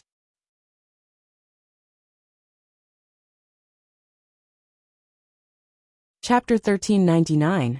Duque never felt that Vasht was very strong. Even in the game before he transmigrated, the team led by Duque only took about 3 days to complete the first kill. In the reality of this life, Vasht became a big problem. If a Naga was more than 5 kilometers away from any large body of water, their strength would greatly decrease. Not only because they were aquatic creatures, but also because there was too little water in the air, which would directly affect the strength of the female Naga's magic. In water battles, Vasht, who was probably already a demigod, was almost unbeatable. As long as they stayed in deep enough water, in theory, only the deep-sea giants could fight the Naga. The deep-sea giants did have a boss called Morogrim Tidewalker, but the problem was that he was also in the Serpent Shrine. He was Vasht's underling. Above Vasht, only Queen Azhara and the ancient godin Zoth were above her. Alright, they were all wearing the same pair of pants. The Naga's lower body was in the shape of a snake and did not wear pants. Sorry. If Duque could descend into the Serpent Shrine, Duque had at least a 90% chance of killing Vasht alone. Yet he dared to come, and Kill Jaden dared to descend and block him. Duque did not have the guts to fight CEO Egg, whose strength was 100% or even full of rage, in a place without anti-Titan and anti-Burning Legion formations. That would be courting death. Perhaps in the original history, because of this reason, there were not many big shots in the Alliance who appeared in the Outland War. Yet the geographical location of Zangermarsh was too important.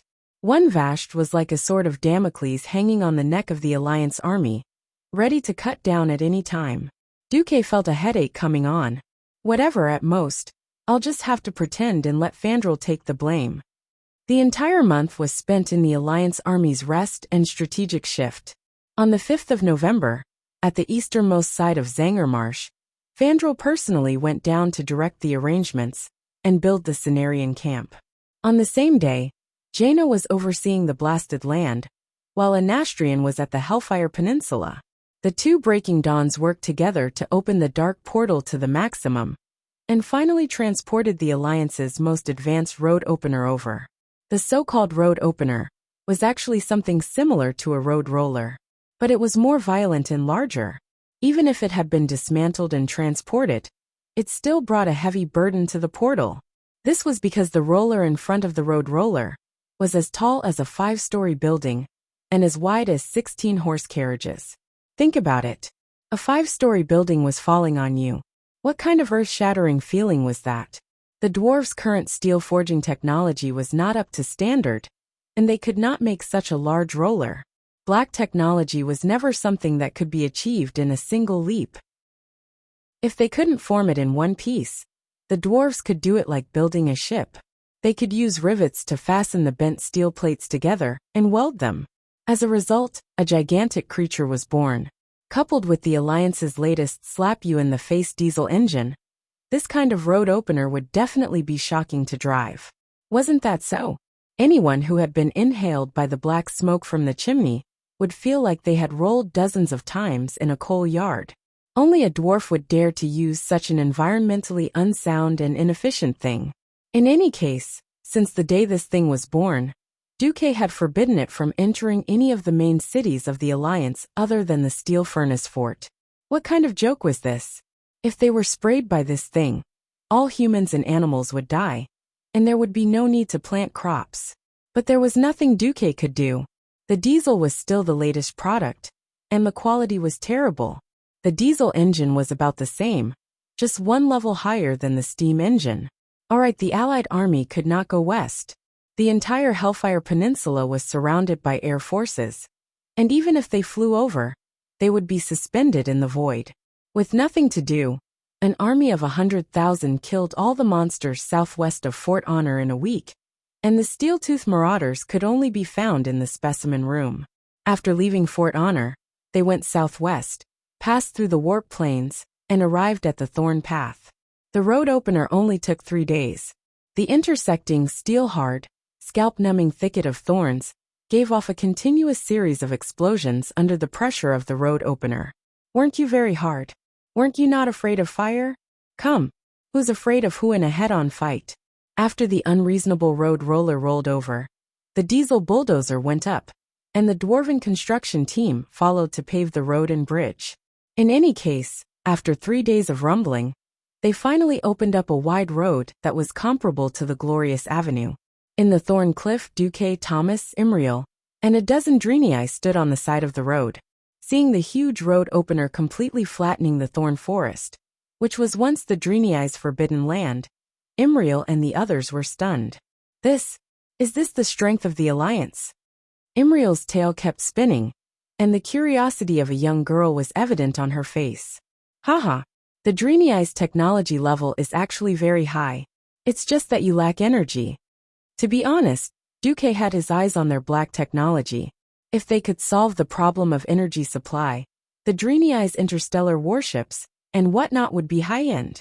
Compared to the Drenii, Azeroth's so-called latest diesel-flying battleship was nothing. Although Duque would protect the Drenii, he must also get his hands on their technology. But now was not the time. Duque could not bring himself to ask them to sell their bodies, land, and ancestral graves as soon as they entered the Alliance. Moreover, before confirming that the Alliance had the strength to fight against the Burning Legion, Willen, that old faker, would not give them any solid information. At this time, Duque and the others saw the mission officer of Glory Fort, and a damned dwarf with a particularly strong aura. The first person in the Alliance's mechanized forces, Bulang Bronzebeard. He was not the king, but most of the time, His authority was greater than the king's, because most of the alliance's new weapons were created by him. Seeing such an important person walking over, how could Thomas not be nervous?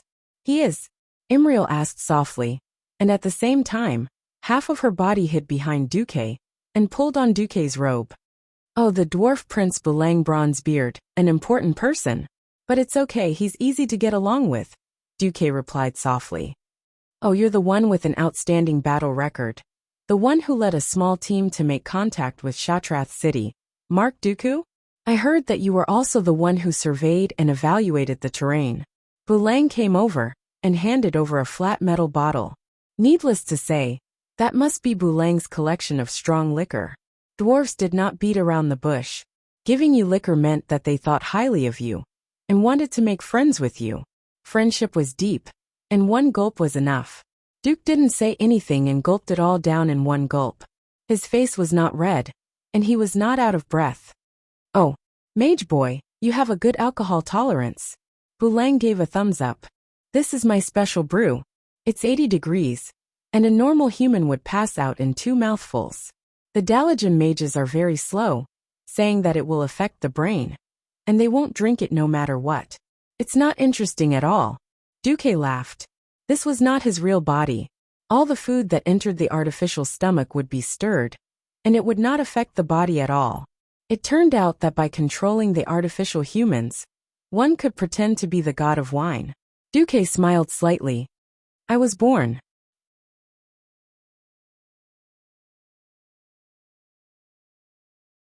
Chapter 1400. Some people were born unable to drink, and they would get drunk the moment they touched alcohol. There were also people who were born without getting drunk. It couldn't be helped. The enzymes in their bodies were especially active when they were born. The dwarves didn't understand this stuff, but they knew that there was a difference in alcohol tolerance between people. Bulang was amused by Mark's answer. Good. You have guts. I'll take you as my friend. Pfft. At that moment Duque, who was playing a remote control game in Karazhan, burst out laughing. He controlled Mark and replied calmly, Thank you. Mark Dooku, a puppet without self-awareness or even a brain, was born without the possibility of getting drunk. If Bulang foolishly competed with Mark in drinking, he wouldn't be able to win, even if he drank, until his liver exploded. Fortunately, Bulang wasn't so free to compete in drinking with a new little wizard in his eyes. Sigh. Such a magnificent piece of equipment is useless for pushing down thorns. What a pity. Bulang took out another bottle of wine, took a sip, and muttered casually. Oh, what else can it be used for? Duque asked casually. For large-scale projects, flattening the ground, or filling in the river. Filling in the river? This idea suddenly struck Duque's mind like a bolt of lightning. In Karazhan, Duque suddenly had an idea. He seemed to have grasped something important. Filling in the river? Reclaiming the lake? Wait, wouldn't this be? Duque was excited. Instinctively, he controlled Mark Dooku and grabbed Brian's shoulder, which was as thick as a wall. I got it, he said. I got it. We don't have to fight with Vashj Naga in the water. We can fill the lake in Terakur forest with soil, and make a dam or something at the pass. The Naga can come or not if they want. Oh. Bulang looked very excited. He was also deeply shocked by this extraordinary idea. Good idea. This way, we don't have to care about those druids who worship nature. We can just use science to flatten everything. Yes, flatten everything, Duque shouted. At the side, a group of people were looking at the two figures, one tall and one short, shouting at each other. The dwarf's secret chamber guards were not surprised, but Thomas was very surprised. Hoof looked as if he did not know what they were talking about, and thought it was very impressive, and followed up with oh. What they didn't know was that at this very moment, at the eastern edge of Zangarmarsh, bordering the Hellfire Peninsula, a battle to the death was going on.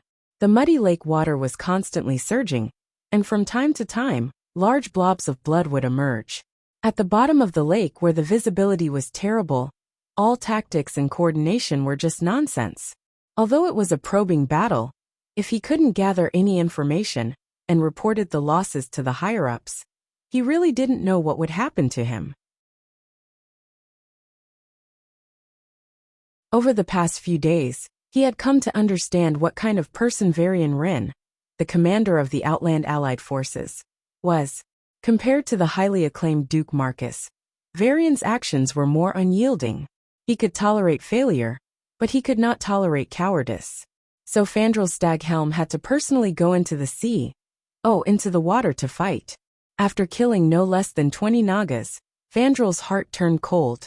As a strong person who had stepped into the realm of heroes, his senses were stronger than all the other druids, so he could clearly feel that the corpses floating at the bottom of the lake were mostly Tauren and night elves. Less than 1 in 10 belonged to the Nagas. Compared with the flexible and tactically coordinated Nagas, Cenarian's druids were like babies. The Nagas did not even need to specifically lure the druids away. They only needed to make a simple diversion, and 2 Nagas could easily kill a druid together. As a last resort, Fandral released a unique natural magic wave. That was the signal to retreat. At this moment, Fandral's heart suddenly rang with alarm. Legend had it that dark energy had the ability to devour all life and souls to turn into its own power. But this was too exaggerated. Fandral did not know if the opponent that suddenly appeared at this moment was using dark energy. He only felt a powerful invisible gravitational force at the bottom of the lake, and the water of the entire Darkpool Lake was gathering behind him. He turned around the sea lion's head, and was shocked to see a hazy, slender Naga with multiple arms 10 meters away, holding a strange longbow in her hand. The ornate longbow was covered in a dense layer of lightning, and Fandral could even see the intricate patterns on it through the murky lake water. But upon closer inspection, it was not lightning at all. After all, lightning traveled very quickly underwater, and it would disappear in a matter of seconds. It was a layer of translucent blue and white lines, either curved or straight, and those complicated lines looked like a magic circle engraved on the longbow. Using a longbow underwater gave Fandral a feeling of utter absurdity, yet the other party did it. Furthermore, the powerful aura emanating from the other party made Fandral's scalp go numb. His spine stiffened as if he had been electrocuted.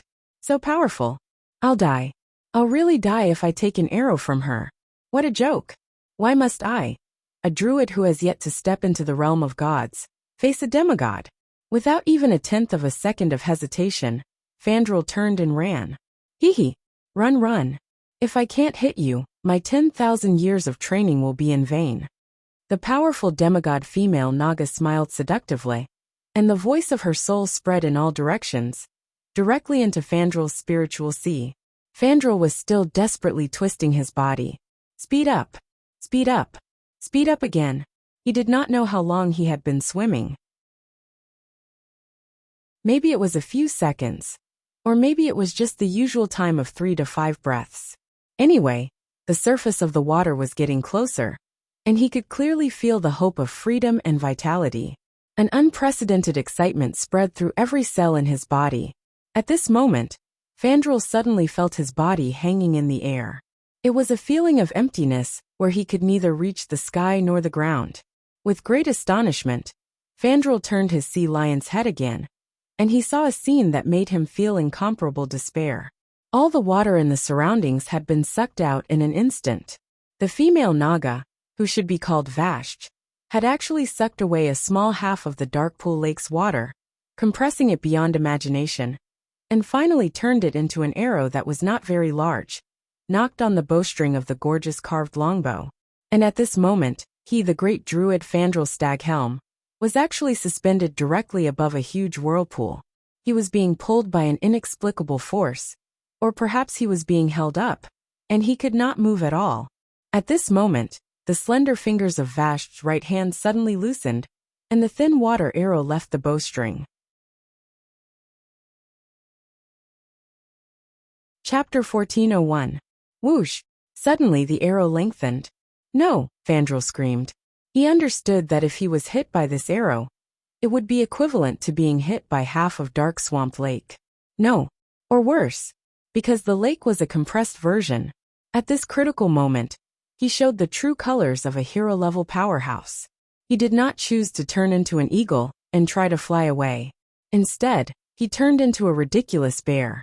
In this state, his armor was even stronger than that of the Dwarf King's deity incarnate state. Of course, it was only armor. In terms of magic resistance, the bear could not compare to the Dwarf King's avatar. But the bear's vitality was stronger. Then he took the attack head-on. Just as the mark controlled by Duque and Bulang reached an agreement, thanks to the magic network transceivers all over the Hellfire Peninsula. Bulang was the first to receive the news. A human mage hurried over, but his eyes fell on Mark Dooku, who was standing beside Brian. The messenger looked a little awkward, because this was a level 1 secret. "I'll take my leave." Duque wanted to retreat after saying this, but Bulang grabbed Duque's wrist like a pincer, and he could not move. Bulang glanced at Thomas and the confused hoof and laughed. "Brat, do you think I don't know who you are?" This was a pun. Duque did not expect Bulang to be so cunning. When Thomas heard this, he naturally thought that this mark should be a descendant of some great meritorious service, or the illegitimate son of some big shot. In the circle of nobles, this was a normal thing. Imriel knew nothing about humans. Anyway, he was just a mascot. But to Duque, it was a different story. His impersonation of Mark Dooku was kept a secret from everyone except his own harem. The more people who knew, the easier it was for something to go wrong. He did not think that he would expose himself in a moment of excitement. At the end of the day, it was because his relationship with the 3 Bronzebeard brothers and Jurban was too good. For many days and nights, it was Duque the Transmigrator who brought along these 4 dwarves who had a big brain hole and were passionate about practical matters, turning what was supposed to be black technology into reality. From blitzkrieg to rail transportation, from mechanized standardized mass production to flying battleships. Sometimes, even Duque's closest friends, the Windrunner sisters, were jealous and said that Duque spent more time with the dwarves than with them. At the end of the day, Duque was too familiar with Bulang. On this side, with Bulang's permission, the messenger reported the latest information. The Cenarian Expeditionary Army suffered a crushing defeat in the first battle. Sir Fandral Staghelm was ambushed by Vashj and was seriously injured. In Karazhan, Duque raised his eyebrows and muttered to himself, "Why didn't Vashj just get rid of this guy?" Well, Duque did not speak, but Bulang did. "Damn it, if he's dead, no one will scold our industry for polluting the environment. This is really unfortunate news." The group of people around him rolled their eyes. "You've been exposed a long time ago." Bulang did not blush. Anyway, it was not the first time that the Bronzebeard brothers, who held the banner of the Industrial Revolution and shouted, "Want GDP, not environmentalism," had quarreled with Fandral in the alliance. Duque did not care about this kind of trivial matter. After all, the alliance was an equal organization that only required allies in military matters, and tried to coordinate as much as possible in other matters. As long as they did not join the Burning Legion or other evil forces, it was their business how they did in their country, and other countries could not interfere. Besides, the Industrial Revolution in Azeroth was originally driven by Duque. In fact, when productivity had not developed to a certain level, there was no environmental protection or sustainable development at all. Ahem. I've gone too far. On this side, Bulang patted Duque's shoulder with his big hand. Well, it seems that it's up to us now. November of the 23rd year of the Dark Portal. In Azeroth, this was undoubtedly the month of entering winter. In Draenor, which had lost its core and was disintegrating, the weather did not change at all. The Taraka Forest was still like summer, due to the large number of allied troops entering the Taraka Forest. The Fel Orc army, that had previously besieged Shatrath City, had retreated early under the command of Kilrog. They entered the Blade's Edge mountain area further north, through Zangermarsh that was controlled by Vashj. Duque was able to let Bulang's engineering team carry out the chain blockade operation under the cover of the Griffin Legion and the Dalajan mages in Stormwind. The so-called chain blockade, the biggest meaning was to block the enemy, so that the enemy could not go up or down, making it extremely uncomfortable. Specifically, it was to build a dam to stop the flow. If they followed the traditional method, then someone had to walk or take a boat to the middle of the water and sink huge wooden stakes all the way to the bottom. Then, using this as a foundation, they would throw sandbags or something to block the lake water and cut off the entire mouth of the lake. Finally, they would slowly build a dam. If this method was used in a peaceful place, it would not be too much of a problem. But in Dark Swamp Village, where strong enemies were watching from the side, it would be a little dangerous. Dark Swamp Village was located in the southeastern corner of Zangermarsh. It was the core waterway that connected Dark Swamp Lake and the Taraka Forest's Hilmia Lake. It was a place with many small islands and narrow waterways, similar to a water village. Although the water was relatively gentle and shallow, when it fell into Hilmia Lake, there was an obvious big drop. To be specific, it was a large waterfall that was more than 100 meters wide and had an average drop of 20 meters. What do we do? Although he had sent scouts to survey the terrain and had seen the actual situation, Bulang still frowned. Duque, who was playing the role of Mark Dooku, had a card up his sleeve. He raised his thumb and pointed at the big guys behind him. Didn't I tell you to remove all the steam tanks and put stones on the turrets? Just drive the tanks into the water and sink them. As soon as he said this, the dwarves around him were shocked. Damn, there was such a suffocating operation? Bulang said. This will work? Anyway, the people operating the tanks have all been replaced by humans who can swim. It's not like your people are going into the water. Duque shrugged. Bulang finally understood. Using wooden stakes to seal the mouth of the lake was too slow. Once the Nagas attacked, the project would definitely be paralyzed. But if the entire steam tank sank, half of the mouth of the lake would be sealed on the spot. The tank with the turrets removed was like a large rectangular box. It was very convenient to stack more tanks on top of it, or to build the stones for the dam. In this way, the sealing of the lake could be done in half a day. When the lake water stopped flowing, it would be useless even if the Nagas came. They would not be strong enough to move these behemoths that weighed more than 30 tons. What a genius idea. How did you think of it? Bulang let out a sincere sigh of admiration. I saw it on TV when I was watching the flood rescue.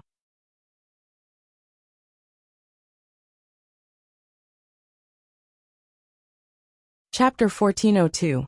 When the water level was high, the sandbags would be washed away as soon as they were thrown in. The Celestial Empire didn't just drive trucks filled with rocks in. Sometimes, it was a ship full of rocks that sank in the gap and blocked the dam. Of course, Duque wouldn't say this out loud.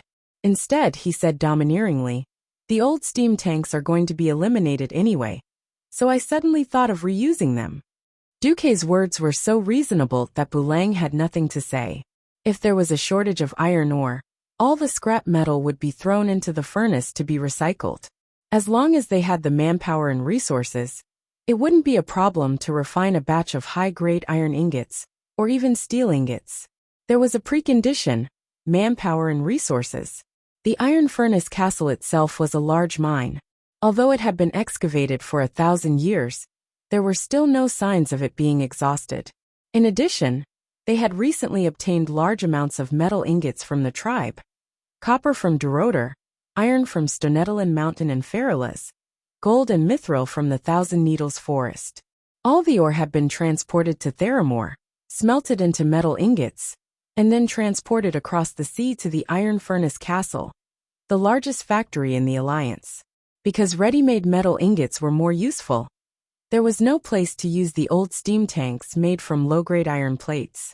So when Duque suggested using hundreds of steam tanks that had been shipped to the outer lands, but could barely be used due to the lack of steam pressure, Bulang was truly shocked. If Duque wasn't wearing this unfamiliar face right now, that would be even better.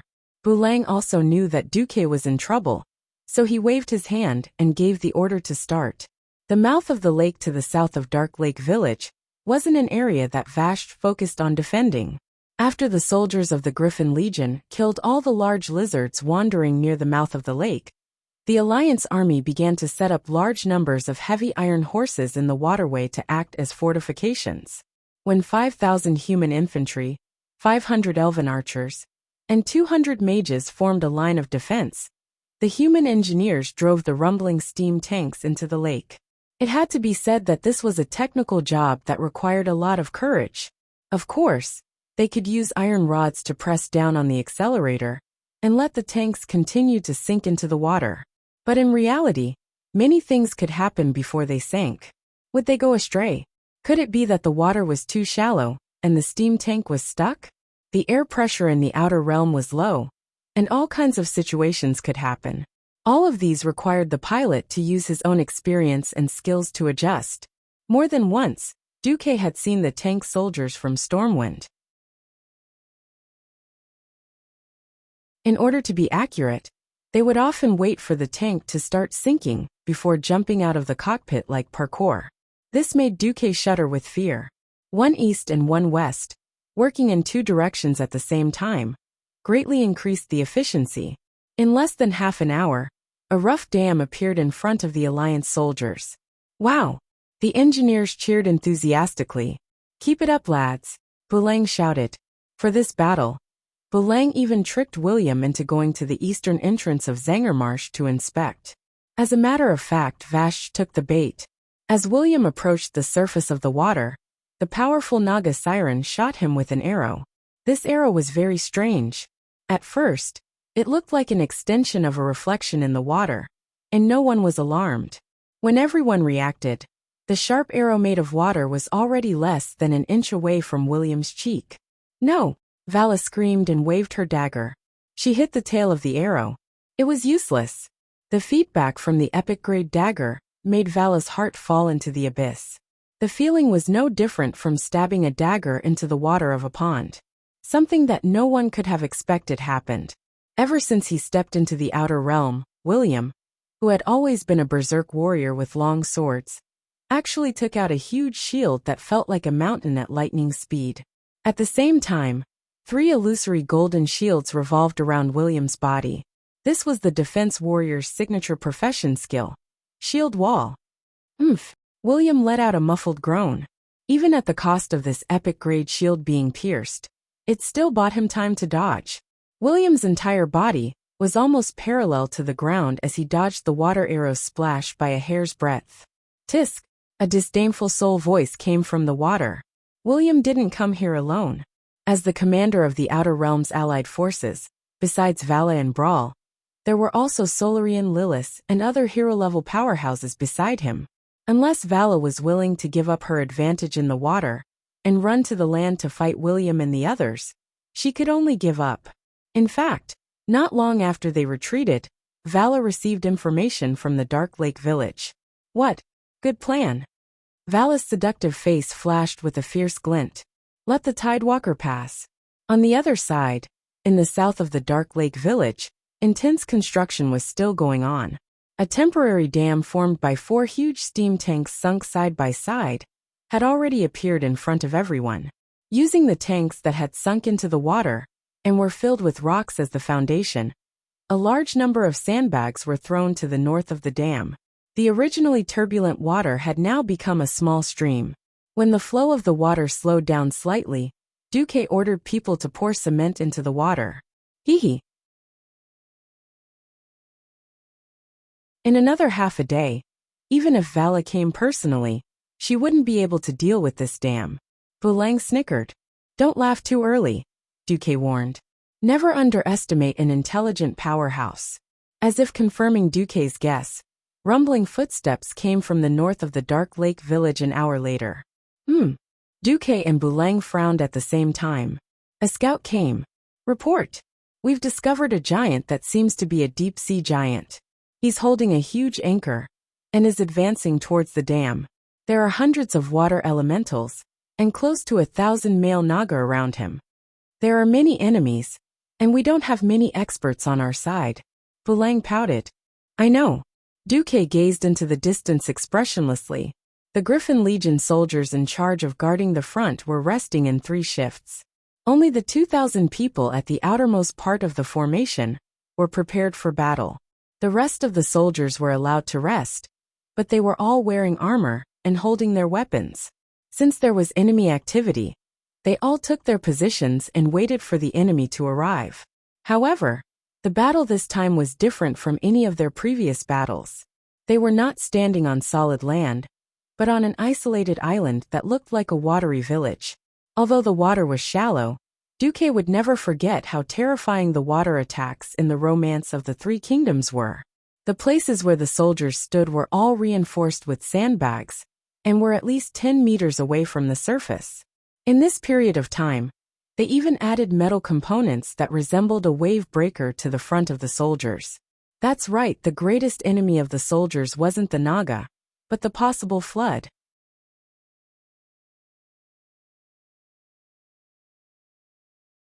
Chapter 1403. The Naga army had arrived. Vast and mighty.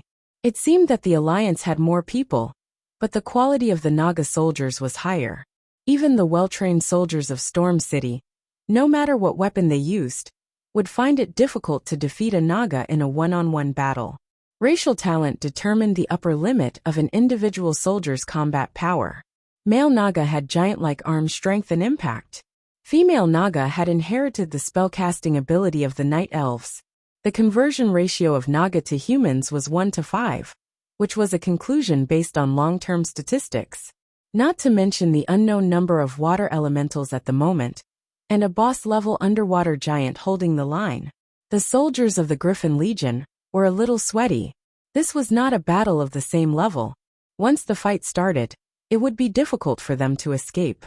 But glory and discipline drove them to stand their ground. Every soldier could not help but move their fingers, so that they could hold the hilt of their swords tighter. Bulang, Duque said softly. Yes. Bulang snapped his fingers. Suddenly, not only the Griffin Legion, but even the Naga noticed the change above their heads. They instinctively raised their heads and looked at the huge shadow in the sky that covered them all. It was a fleet of spaceships. First, 4 giant ships with 3-story gun decks and towering stern were descending from the top of the dark void. And in the middle of the airspace surrounded by them, 8 larger flying ships descended one after another. Unlike ordinary warships, their balloon-like appearance looked a little ridiculous at first glance. Judging from the appearance of only a single-story gun deck, this should be a transport ship. Every ship, including these transport ships, was bobbing up and down in the storm above Draenor, swaying left and right, as if they would fall at any time. Then, a large number of lightly armored dwarf knights could be seen hovering high in the sky above the 12 ships, holding storm hammers that were flashing with lightning. They were riding the griffins that they were proud of, and the little lightning arcs in the air formed a circle outside the fleet. It's our people. The flying fleet of the Alliance. The sudden appearance of the strange enemy finally affected the Nagas and the others. Even the leader of the deep-sea giants, Morogar Tidewalker, could not help but raise his huge head to look at the uninvited guests, who suddenly broke in mid-air. It wasn't that Serpent Temple's troops didn't want to do something, but it was too high. These fleets hovering 500 meters in the air were completely beyond their range of attack. Immediately afterwards, the Griffin Legion soldiers received a new order. Emergency retreat. Everyone's expressions were very interesting. As infantrymen of the new era, they had all received artillery training. What they were told the most was how to make themselves stand out in the eyes of their allies in the sky, and at the rear, so that their allies could adjust the firing parameters of the cannons, and not hit by mistake. How could he have encountered such an order today? However, as the elites of Stormwind, even if the order for an emergency retreat was given, it did not mean that they would abandon their armor and flee. In an orderly fashion, they moved from the back to the front and quickly ran towards the high ground on both sides of the river. This scene left the Serpent Temple army a little dumbfounded. If it was a tribe that had fought many big battles with the Alliance, they would definitely understand on the spot that the Alliance was going to make a big move. There were only 2 choices left in front of them. One was to charge quickly and muddle their own soldiers with the Alliance's soldiers as much as possible, creating a chaotic battle. In this case, blowing up their own people was something that Duque would never do. The second was run. The faster the better. Unfortunately, before the battle in the Outer Lands, Vash's people had never interacted with the Alliance, and were unable to understand how crazy modern air raids were. In addition, the leader today was the brainless deep-sea giant boss Morogri. In the end, the group of Naga made the most idiotic choice. Like curious babies, They looked at the large-bellied ship above their heads as it opened its hatch. A large cloud of gray stones fell from the sky. What is this? Don't know? If they want to kill us, they should at least use stones, right? A group of male Naga, who were not very intelligent, showed the alliance what it meant to be dumbfounded. Very quickly, they realized that something was wrong. The grayish-white substance on their bodies reacted to the water on their bodies. It was a terrifying feeling, as if one was suddenly thrown from a cool spring pond into a blazing hell. The psychological gap was accompanied by the sharp pain around their bodies. Every Naga could not help but wail in pain. Aha! They beat themselves madly, using their claws to wipe the dust off their bodies. However, it was useless. In order to display the characteristics of aquatic creatures, their bodies were mostly soaked in waist-deep waterways. However, when these gray stones came into contact with the water, they immediately produced a terrifying heat. Every water channel was like boiling water, crackling and popping. From afar, over 1,000 Nagas and water elementals looked like glutinous rice balls rolling in sesame paste. Glutinous rice balls in the form of monsters. They used their strong bodies to struggle with all their might. But under the intense pain of the ultra-high temperature, it didn't take long for them to fall dead in the waterway. No, it was already a mud road, not a waterway. The quicklime quickly filled up every small waterway, turning it into a sticky, semi-solid substance. On the high ground on both sides of the dam, Bulang and the soldiers of the Griffin Legion were dumbfounded. Bulang's voice trembled. What kind of new weapon is this? When did it get here? How come I don't know? The Alliance's big explosions were all handled by Bulang. Duque shrugged. Nothing special. It's just quicklime. It suddenly encountered a large amount of water and became like this. Quicklime was the most commonly used industrial raw material. It would mature after being wet and was a typical coating material and adhesive for bricks and tiles. Bulang, of course, did not know, because this stuff was originally used to build blockhouses. Quicklime would produce high heat when it came into contact with water. For a certain transmigrator, this was just common knowledge in middle school.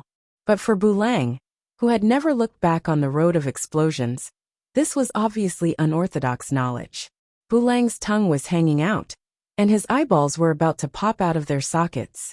His brain seemed to be unable to accept that such a strong Naga division was completely destroyed in a few blinks of an eye. Bulang's brain worked very quickly. If there was enough quicklime, then the crooked dead lands of Zangermarsh that ordinary people could not set foot in would all become roads.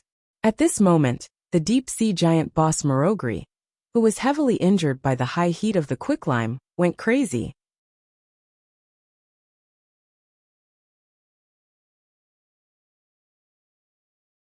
Chapter 1404. The condition of the ground was terrible. There was boiling lava-like stuff everywhere, hot and sticky. It was like walking in the crater of an erupting volcano. Marogri slipped and half of his body was stuck in the slurry mountain of slurry, which made him feel even more pain. Roar! Marogri tried to summon a water ball to get rid of the disgusting stuff on his body, but the surrounding water had all turned into sticky slurry. This stuff was beyond the scope of nature, so he naturally could not command it. Without magic, he still had a strong body that was unimaginable to mortals.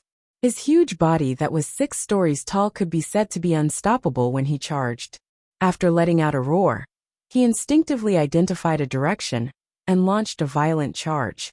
Originally, seeing such a formation, the Alliance infantrymen would probably be scared to the point of peeing their pants. If he had not been blinded by the limestone, a ridiculous tragedy was born. If he had charged in the right direction, whether it was the tiny human infantrymen or the few diesel tanks, they would not have been able to stop him. Unfortunately, he charged in the wrong direction. Dark Swamp Village was originally not directly under Vash's territory. It belonged to a group of broken. These Drenii who had lost their minds had to add the new label of unlucky, in addition to losing their minds. The brute force of the deep-sea giant boss was not something that their crude houses built with straw and wood could resist. Not only the houses, but even the huge stone mushrooms unique to Zangermarsh were also affected. Mushrooms that were 10 stories tall and 20 stories tall. were directly knocked over by Marogri. The berserk but blind giant destroyed everything he touched in a frenzy. Broken wood, thatch and stone mushroom fragments exploded, splattering in all directions like rain. Fire! In the sky, the commander of the flying battleship ordered. The hatch of the cannon opened, and the cutting-edge cannons aimed at the giant, roaring loudly. However, most of the cannons missed. It was not that the Alliance's cannoneers were too bad, but the conditions in the outer realm were too bad. Without the core, it was already a miracle that Delano could still maintain an atmosphere that did not collapse. It was difficult to expect there to be any stable airflow, or even air circulation in the sky of the outer realm. Because of the unstable airflow, all the flying battleships were like wild horses running wildly. No one knew which direction they would turn in the next moment. After all, the flying battleships were not birds of prey that could fly in the sky. Birds could instinctively adjust their body balance. On the other hand, the flying battleship could only rely on the helmsman's ability to make slow adjustments. To be honest, it was already a miracle for them to be able to fly into the sky and conduct an airdrop. Duque rolled his eyes. Clearly, in the irregular gales of the Outland, flying warships could be used to blow up huge fortresses and fortresses. It would be a joke to think of covering fire. Boulanger couldn't bear to watch such a terrible bombardment. He snapped his fingers. The dwarf artillerymen who had been deployed on both sides of the dam immediately lifted the camouflage, net made of ropes and large pieces of leaves, revealing the cannons underneath. This time, his aim was much better. As a cannon that had long been calibrated to shoot the elements, it could fire one shot in less than 30 seconds. The power of the new breech-loading cannon was also displayed at this time. The cannonball's initial speed was very fast, so fast that the giant boss had no time to react before it was hit. Just the first round of the fierce impact was enough to make Malogri stagger. Even with his thick skin and thick flesh, he could not withstand the bombardment of the 155mm cannon. In Duque's vision, a large flower of blood blossomed from the giant's shoulder along with the explosion. Perhaps in a place like the Serpent Cavern where they had to dive, they would have to fight a hero against a hero and kill him by force. But here, in the vast swamp, there were many ways to deal with this big guy. Malogri must die. Duque gritted his teeth. If he didn't die, he could use his giant anchor to destroy the new dam with brute force at any time. Once the Naga entered the Taroka forest unimpeded, the Alliance would be in trouble. After the first cannonball hit, there would naturally be a second, a third, and innumerable number of rounds. This was a battle between the new cannons and the old mysteries. Countless cannonballs collided with the majestic body. At that moment, the entire dark swamp village was shrouded in the glow of the explosion. In a trance, Duque seemed to see dark ripples of water appearing densely on Malogri's body. These ripples formed a layer of bright blue network at any time. Originally, it seemed that the sea giant had a chance to survive this wave. But at this moment, the Alliance hit the jackpot. A powerful dwarf bombardier smashed a 4,000-pound super bomb onto Malogri's head. Boom! The explosion caused by the 2-ton bomb completely enveloped the entire dark swamp village and spread in all directions. With the giant at the center, there seemed to be a moment of delay before a visible shockwave swept across the entire swamp. Woo! Mark Dooku wasn't Duque himself. Unless he wanted to use his life-saving skill, Ice Barrier, he could only obediently hide behind the enlarged Boulanger who had activated Avatar. He wasn't the only one who had to hide. Even the retreating soldiers of the Griffin Legion had no choice but to crouch on the ground and use their rectangular tower shields to protect themselves from the flying sand and stones that came crashing down on them. Unfortunately, Duque had underestimated the power of the explosion. If it wasn't for Boulanger grabbing him at the crucial moment, he probably wouldn't have been able to avoid the tragedy of being sent to the sky. This wasn't an exaggeration. Not far from them, more than 10 soldiers were blown away. The less fortunate ones fell directly onto the rocks beside the waterfall and probably died on the spot. Only half of them were luckier and fell into the pool below the waterfall with a splash. If it wasn't for the construction workers who hurriedly used poles and other things to pull them out, they probably would have fallen as well. Under normal circumstances, no one could swim in armor. Did he die from the explosion? Faced with Boulang's question, Duque really wanted to say yes. Unfortunately, the answer was the opposite of what he wanted. While he wasn't completely unscathed, Malogri was indeed not dead. His huge body was sealed in an even bigger ball of water. To Malogri, this suffocating situation was like returning to his mother's embrace. His face maintained a ferocious expression. His eyes didn't open, and his mouth kept bubbling. Boulang and Duque's pupils suddenly shrank. Indeed, the huge water elemental beside Malogri, that was 3 stories tall, was very eye-catching. However, the focus of everyone's gazes was on the petite but charming female figure on the other side. Snake hair, a bow, a soft snake-shaped lower body, and an overwhelming evil aura. There was only one existence that fit this description, Vashj. Kakik, I really want you to enjoy the moment of victory. Unfortunately, I can't do it. After all, Malogri is one of the few decent subordinates I have.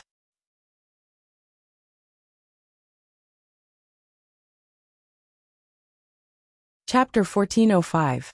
In a sense, Azeroth was also a world where blood and lives were used to prove that working together could kill all enemies. Elite monsters that one person couldn't kill, 2 more people could do it. Dungeons that one person definitely couldn't do it, 4 more companions could do it. Bosses that one person couldn't do it alone, a group of 39 bandits could do it. Apart from childbirth, which couldn't be sped up by numbers, there wasn't anything that couldn't be solved with numbers. Being able to kill enemies and protect subordinates was a lesson that every boss had to learn. If Vashj was on Duque's side, Duque would have to give her a good review.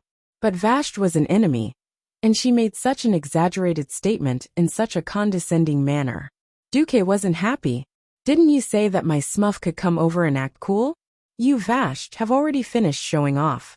What about all the planning that I've done for so long? It wasn't that Duque didn't have a trump card, but the reason why it was called a trump card meant that it couldn't be played easily. This trump card was the magic net. As long as Mark Dooku existed, the magic net would cover the area. It was said to provide stable magical communication for the allies. But in reality, when necessary, it could become a special channel for Dooku to smuggle his personal goods. But Duque didn't want to use it now. Whether it was magical communication or magical power transmission, magical power traveled through the void. And the void wasn't a so-called superconductor that didn't have energy attenuation. How could it be easy for Duque to connect magical power from Azeroth through the Dark Portal, and then cross the energy-poor Hellfire Peninsula? For every 100 units of magical power transmitted, at least 80 to 95 units would be wasted. If he wanted to send the Sword Emperor of the Twin Emperors over and display demigod-level power, it meant that Duque would have to use up half of the magical power that the magic net had accumulated with great difficulty. Just imagining that situation made Duque's flesh hurt. But Duque didn't have any powerful helpers to hold Vashj back. Boulang might be able to fight with all his strength, but who was next to Vashj? The system immediately confirmed that Duque's thoughts were correct. The unstable Hittis was another troublesome water elemental boss. 3 of the Serpent Temple's 6 big shots had already arrived. Excluding Yesler, whose body was even larger and couldn't swim in shallow water, Vashj might still have 2 other bosses hidden behind them. What to do? Duque was worried sick. It seemed like William had unintentionally become a target, and the plan had obviously failed. If Vashj attacked, but she didn't want to waste the mana of the weave, what should she do? I'm also in despair. Just then, Boulang made an almost undetectable gesture, and the sorcerer in charge of magical communication immediately notified the captain of the flying battleship in the sky. Another 4,000-pound bomb fell from the sky. Swish! Just the sound of his descent through the air was enough to make the distant Griffin Legion soldiers feel their scalps go numb. Duque sighed. Sure enough, what happened next was as expected. Plop! Plop! When the giant bomb, which was slightly larger than a carriage, fell 100 meters above Vashj, the entire bomb was suddenly wrapped in an even larger water ball. It looked as ridiculous as a gummy candy. Pfft! The water ball wrapped in the large bomb showed unimaginable elasticity. It actually fell from the sky and smashed less than 20 steps away from Vashj. Not to mention exploding, it didn't even make a sound. Duque and Boulang's pupils suddenly shrank. For some reason, Duque suddenly thought of a very classic saying. All bullets and cannonballs are just flying tools that fly a little faster. Yes, as long as one had the speed to eliminate its power, then all bullets and cannonballs were nothing. In the world of martial arts, only speed was unbeatable. It was simply too easy for a powerhouse to deal with a free-falling bomb. An unforeseen event that no one had expected happened at this moment. There was no taunting or signs of a fight. Vashj's left hand held her incomparably famous longbow among the players, and the three arms on her right actually made a saluting gesture at the same time. This time, Duque's already shrunken pupils suddenly shrank again, shrinking to the size of a needle. Memories that had been sealed for a long time were instantly triggered. I remember this gesture. In Karazhan, Duque's main body suddenly stood up. Of course he remembered, because he had returned to the War of the Ancients. During those days in Queen Azhara's palace, every maid of the queen had saluted him like this. At that time, his identity was still the Void Lord of the Infernal Affairs. Suddenly, Duke thought of a possibility, the maid Seleka, whom he abandoned when Azhara City was destroyed because of her half-heartedness. Could it be that Valeria was? This feeling was a bit absurd, but the more Duque thought about it, the less certain he was. That's right, in history, Vashj was a maid of Queen Azhara. Later, for some unknown reason, she left the queen and ran off to do things alone.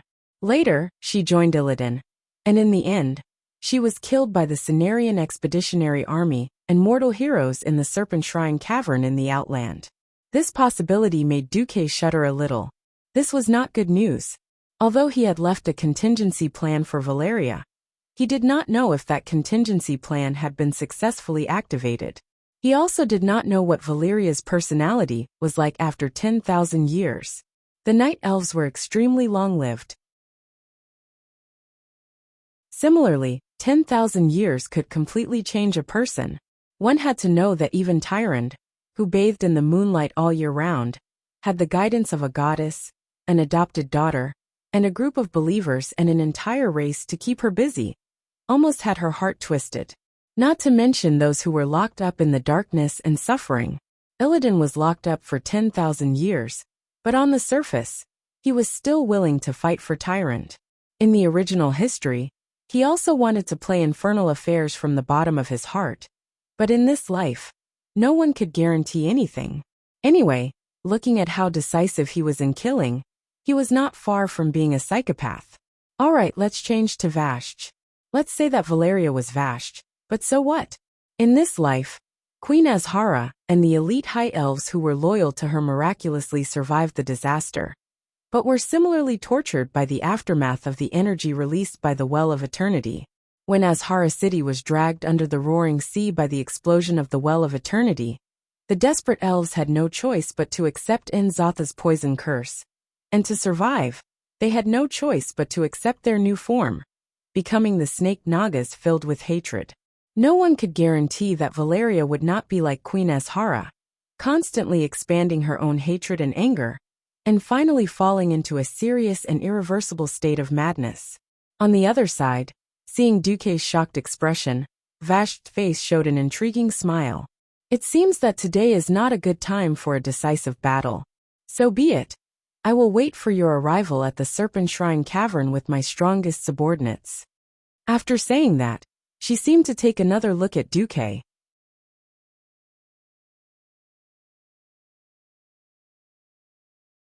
Chapter 1406. It's her, not her. Duque felt like his heart was being scratched. He was so curious that he was about to explode. He didn't know what to say about this karmic situation. A few years ago he left. 10,000 years ago, during the ancient war, he abandoned Selija because she fell in love with her master. Although he didn't do anything to Selija and didn't have any psychological burden, he still sold out a subordinate. Duque watched as Vashj swayed her soft waist and her long and terrifying snake tail, slowly left with her two huge subordinates.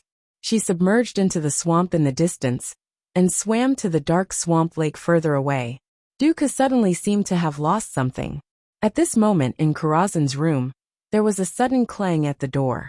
Duque suddenly turned around. It was Jaina. She came in with a plate of supper and didn't even notice that she had knocked it over. Jaina's face, which was always intelligent, was twitching in pain. Vashj, I found you. Jaina's voice didn't give Duque a feeling of resentment. But Duque could clearly feel the persistence in her that couldn't be pulled back. Duque's heart skipped a beat. Sure enough, time can make people forget many things. If Vashj didn't jump out, Duque would have almost forgotten how Jaina became the queen. The biggest reason Jaina didn't become the girl who sold out her father, who was despised by countless players in this life, was that her father, Dalen, died in the hands of Archimonde, who was crossing west to Mount Hyjal to destroy the Ghost Fleet. Jaina's big brother died in the mouth of the Red Dragon during the second battle of the Dark Portal. The second brother, Thanriot's family, and the destruction of the entire island of Kortiras were done by Vashj and her subordinate, Naga, who joined Archimonde. Because Dalen was the king, the eldest prince, the second prince, and even the second prince's son all died, Jaina, the fourth in line to the throne of Kortiras, became the queen. Now that Jaina was behaving strangely, Duque knew that this matter couldn't be resolved peacefully. Jaina, don't be rash. Duque flashed over and hugged Jaina. Jaina's delicate face froze for a moment. Then, every curve of her face softened, and she leaned her head into Duque's embrace. Her golden hair dazzled Duque's eyes. Hey Duque, do you think that I used to hate my father and two brothers? Duque didn't know the answer, but he knew that Jaina just needed someone to talk to, so he didn't answer. Silence was perhaps the best answer. As expected, Jaina gently rubbed her face against Duque's chest. Strangely, Duque felt like he was petting a cat. I've never thought about hating my father, eldest brother and second brother. Do you know, in the 2,800 years before the 15 years of the Dark Portal, there wasn't a queen in the Eastern Kingdom. I was indignant, but I always thought that my limit was to build a career after marrying you, to prove that I could be independent. A bunch of queens appeared during the third battle of the Dark Portal. Duque recalled that he was also a professional in creating queens. I know why my father treated me coldly in his last days. An outstanding princess was the biggest threat to a mediocre prince. I accepted all of this, left the sea that I loved, the Dalajan that I loved, and went to the Elven Forest. Jaina's eyes were dazed, as if she had returned to the time when she was 15 years old. Although it seemed glorious, it was actually extremely lonely. Actually, I had already accepted my fate and surrendered to fate. I thought that was my limit. So when you let me manage Salamur, I was very happy, really happy. Because there was finally someone in this world who appreciated my ability, and not my beauty. What's more, that person was you, the person I had always longed for. Unknowingly, Duque felt a moist feeling in his chest. Jaina cried. I never wanted to be a queen in this way. Even if I really wanted to be a queen, it should be the Celamorians who trusted me, supported me, and were willing to sacrifice their lives for me. They should raise the flag that only belongs to me, Jaina, and offer me the queen's throne. Hearing this, Duque also smiled and gently stroked Jaina's head. What an ambitious queen. Jaina sniffled, sobbed, and revealed a bitter smile full of poignant beauty. Since the remaining people of Kortiras need me, since my surname is Proudmoore, then I have my duty. Don't worry, I won't be hot-headed and abandon my people, and the duty of communicating between the two continents to run to Draenor to settle scores with Vashj. If there's a chance, please be sure to kill Vashj and avenge my second brother's family. Duque was speechless. A moment ago, he was still hesitating whether he should verify Vashj's true identity or something. If she was really Seleka, then it was not impossible to capture her. After all, among Duque's subordinates, there were dragons that could fly in the sky and Emperor Courage that could burrow underground. He lacked someone who specialized in water battles. Not to mention the little Naga from back then. There was also the Murloc Sage Maugre, who was responsible for wholesale IQ among the mentally handicapped Murlocs. There was really no one who could fight. Alright, Now one of the core members of his harem, Jaina, had spoken. Even if Vashti was really Seleka, he could not let her go so easily. Don't worry. As long as I catch Vashti, I will bring her to you. You can steam her, braise her, whatever you want. Duque swore, completely ignoring the dark clouds that suddenly covered the sky outside Karazhan. It was as if a group of cultivators was undergoing a tribulation. Pfft! Jaina burst out laughing. She lightly punched Duque's chest with her small fists and coquettishly said, "What do you think I am? I'm not the Tyrannosaurus Rex in the crater." Duque suddenly felt really touched. Should he say that this was a woman he had taught since she was a little girl? This personality was many times better than the original Jaina in history. Jaina was a busy person. She ran over and circled around before leaving. As soon as Duque waited for Jaina to leave, he immediately opened a portal and ran to the moon goddess temple in Nasus to find the other person involved. The night elves originally had 3 leaders. Malfurion went to cultivate. Oh no, he went to work in the Emerald Dream. Fandral Staghelm was thrown into the Outland by Duque. He had just been shot in the knee and vomited 3 liters of blood. He was still recovering in the Outland. Tyrant had the final say in all of Darnassus. Although Duque's surprise visit was more personal, the priestesses of the Moon Goddess Temple were used to it and quickly reported it. Duque met Tyrant in a side hall.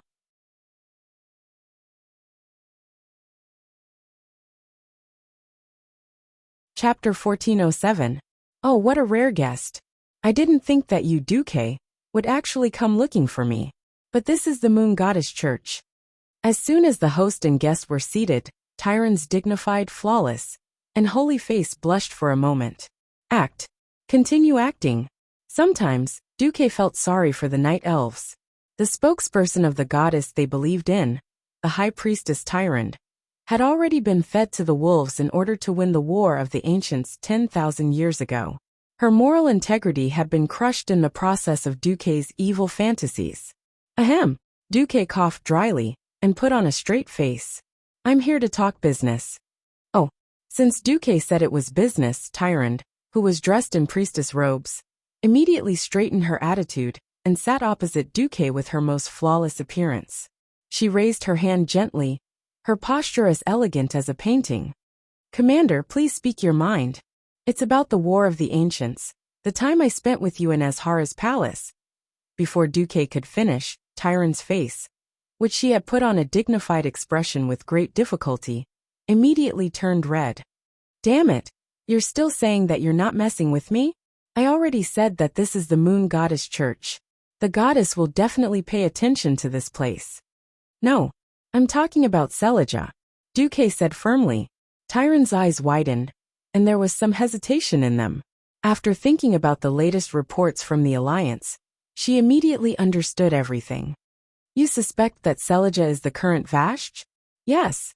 Looks like you've made your choice. Indeed. Duque smiled bitterly. He had no reason to fall out with Jaina just to subdue an unknown Selija Vashti. I understand. You're here to seek enlightenment. Perhaps. I'm someone who cherishes old friendships. If it's someone I don't know, whether he lives or dies has nothing to do with me. If necessary, I can easily destroy him. But old friends. Duque stuttered. He suddenly realized that being a leader was very painful, especially being the leader of the Alliance. Or perhaps it was because the situations he faced in the past were always black and white. Are you an anti-party? If that's the case, I'll beat you to death. You aren't going to go against the Alliance, right? As long as you kill the Burning Legion with me, everything will be fine. Duque could even forgive the beast men who had committed countless evil deeds, and he could ignore the existence of Orgrim and Anastrian. However, he felt uncomfortable killing a maidservant who had served him before. Tyrant spoke softly. The moon goddess Elun always taught us to look at problems from multiple perspectives. For example, although the Nagas and the Fell Orcs are our enemies, they are not truly evil. Tyrant's words shocked Duque. If the other radicals in the Alliance were to find out what you said, you would probably be criticized by many, right? Tyrant smiled and continued. Be it the beastmen of the old tribes, the fell beastmen or the Naga. They are all beastmen. They came to this world or Draenor to seek land in order to survive. Although to them, humans, the current night elves, and the Draenei are all enemies, their actions are not evil. Their desires are essentially good. Since they are good, one day, when they realize the destructiveness of the Burning Legion, they will take on important responsibilities in this world. This argument made Duque's jaw drop. As long as one is an intelligent being, there will be conflicts due to all sorts of conflicts, and the factors that differentiate them as friends or enemies are benefits and losses. It is a pity that we are now in such an extreme era, an era of despair, where we cannot survive without the Burning Legion being destroyed. Be it the Moon Goddess or I, we are not willing to think of building an alliance that only relies on strong combat power in such a situation, because this will lead us to the path of evil. At the end of the day, we are not united just to defeat our enemies. We are raising our weapons for our comrades, and even the future of the entire planet. So if there is a chance, be it you or Jaina, learn to forgive. After Tyron finished speaking, Duque was completely silent. After a long time, Duque finally squeezed out a sentence. Forgive? Tyron smiled. After joining the Alliance, I have always heard people say that the prosperity and power of the Alliance today is forged through military force, the result of the great leader Duke Marcus's leadership. Is that true? Not at all. Duque was resolute. I have never felt that the Alliance is solely due to my efforts. This is an alliance forged from the dreams of countless people. Countless people abandoned their leisure and invested their imagination, energy, and physical strength into it. A mere Duke Marcus can't build so many flying warships, tanks, and attack every inch of land in Azeroth and Draenor. Tyron's smile became even wider. Then I would like to ask, in the 2,800 years of the rise of the human race, did no one fight against the elves or dwarves? Who didn't fight? Where there are people, there is paste. The violent dwarves and Stormwind had a lot of friction, but after understanding each other, they became strong allies. After hearing this, Duque finally understood what Tyron meant. Alright, in the past, people told me that the priests were all charlatans, and I didn't believe them at first. Today I have finally seen it for myself. You've been beating around the bush for so long. It seems like you've told me everything, but at the same time you haven't. Tyron smiled like a flower. Hee. You are a true demigod of Azeroth. You have no right to call me a charlatan. Puffed. He was used to the thinking of mortals, and didn't have that many thoughts of being superior to the rest of the world. Alright, I understand what you and Elun are trying to say. As long as there is anger in your heart, let's fight. Until one side is done. After that, I, the guide, will have to deal with the aftermath. Oh please, this is a death grudge. Tyron sat down and leaned on Duke, rubbing herself against him. Duke Marcus, the only person in the Alliance who has the aura of a legend, the man who can always make the impossible possible, the partner of me, Jaina, and other outstanding women. This matter depends on you. If you can't do it beautifully, how can you think that you have the right to be loved by the 7 noble ladies? Alright, charlatan is right. Duque replied impatiently. I really hope that one day, every race in the Alliance can create an ideal world without war. When that time comes, I won't have to work so hard, mediating disputes every day, and doing all sorts of things. Alright, I won't let you down.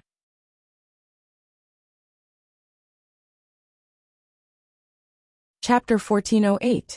Tyron sent Duque to the main entrance of the Moon Goddess's temple. Duque opened the portal and looked up at the bright moon in the sky.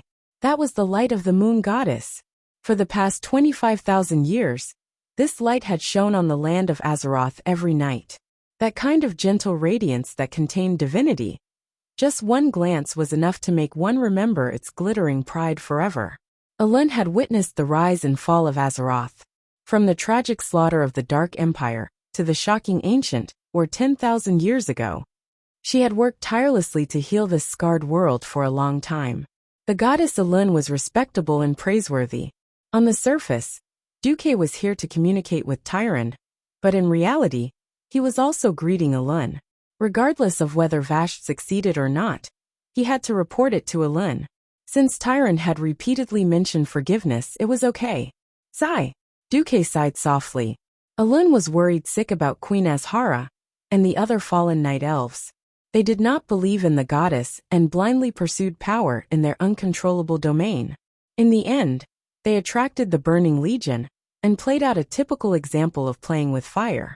Not only did they harm themselves, but they also caused the entire continent to sink, and billions of lives were lost. No matter how one looked at it, Alun's heart could be said to be great. If these bastards were Duque's subordinates, they would have been killed long ago, and not even their souls would be left. Only Alun would be willing to forgive, and hope to guide them back on the right path. Of course, Alun could not publicly issue an oracle to support Duque's actions. As the commander of the alliance, it was one thing for Duque to take in the Nagas as his underlings. As the only true goddess of the Night Elves, it was another thing for her to do it publicly. If this kind of guy who abandoned his compatriots and allowed demons to slaughter his compatriots could be easily forgiven, what would the Night Elves who had supported Alun for more than 10,000 years think? This was a major matter that would affect the foundation of the goddess's believers. Therefore, the goddess could not step forward and could only agree to Duque to do it in a tacit manner. Back in Karazhan, Duque immediately followed his instructions. Oh Vashti, are you Seleka? Oh, it doesn't matter. There's no future for you to follow Queen Azhara or the Burning Legion. Hurry up and throw yourself into the arms of Master Duque. Master will bring you along to show off and fly.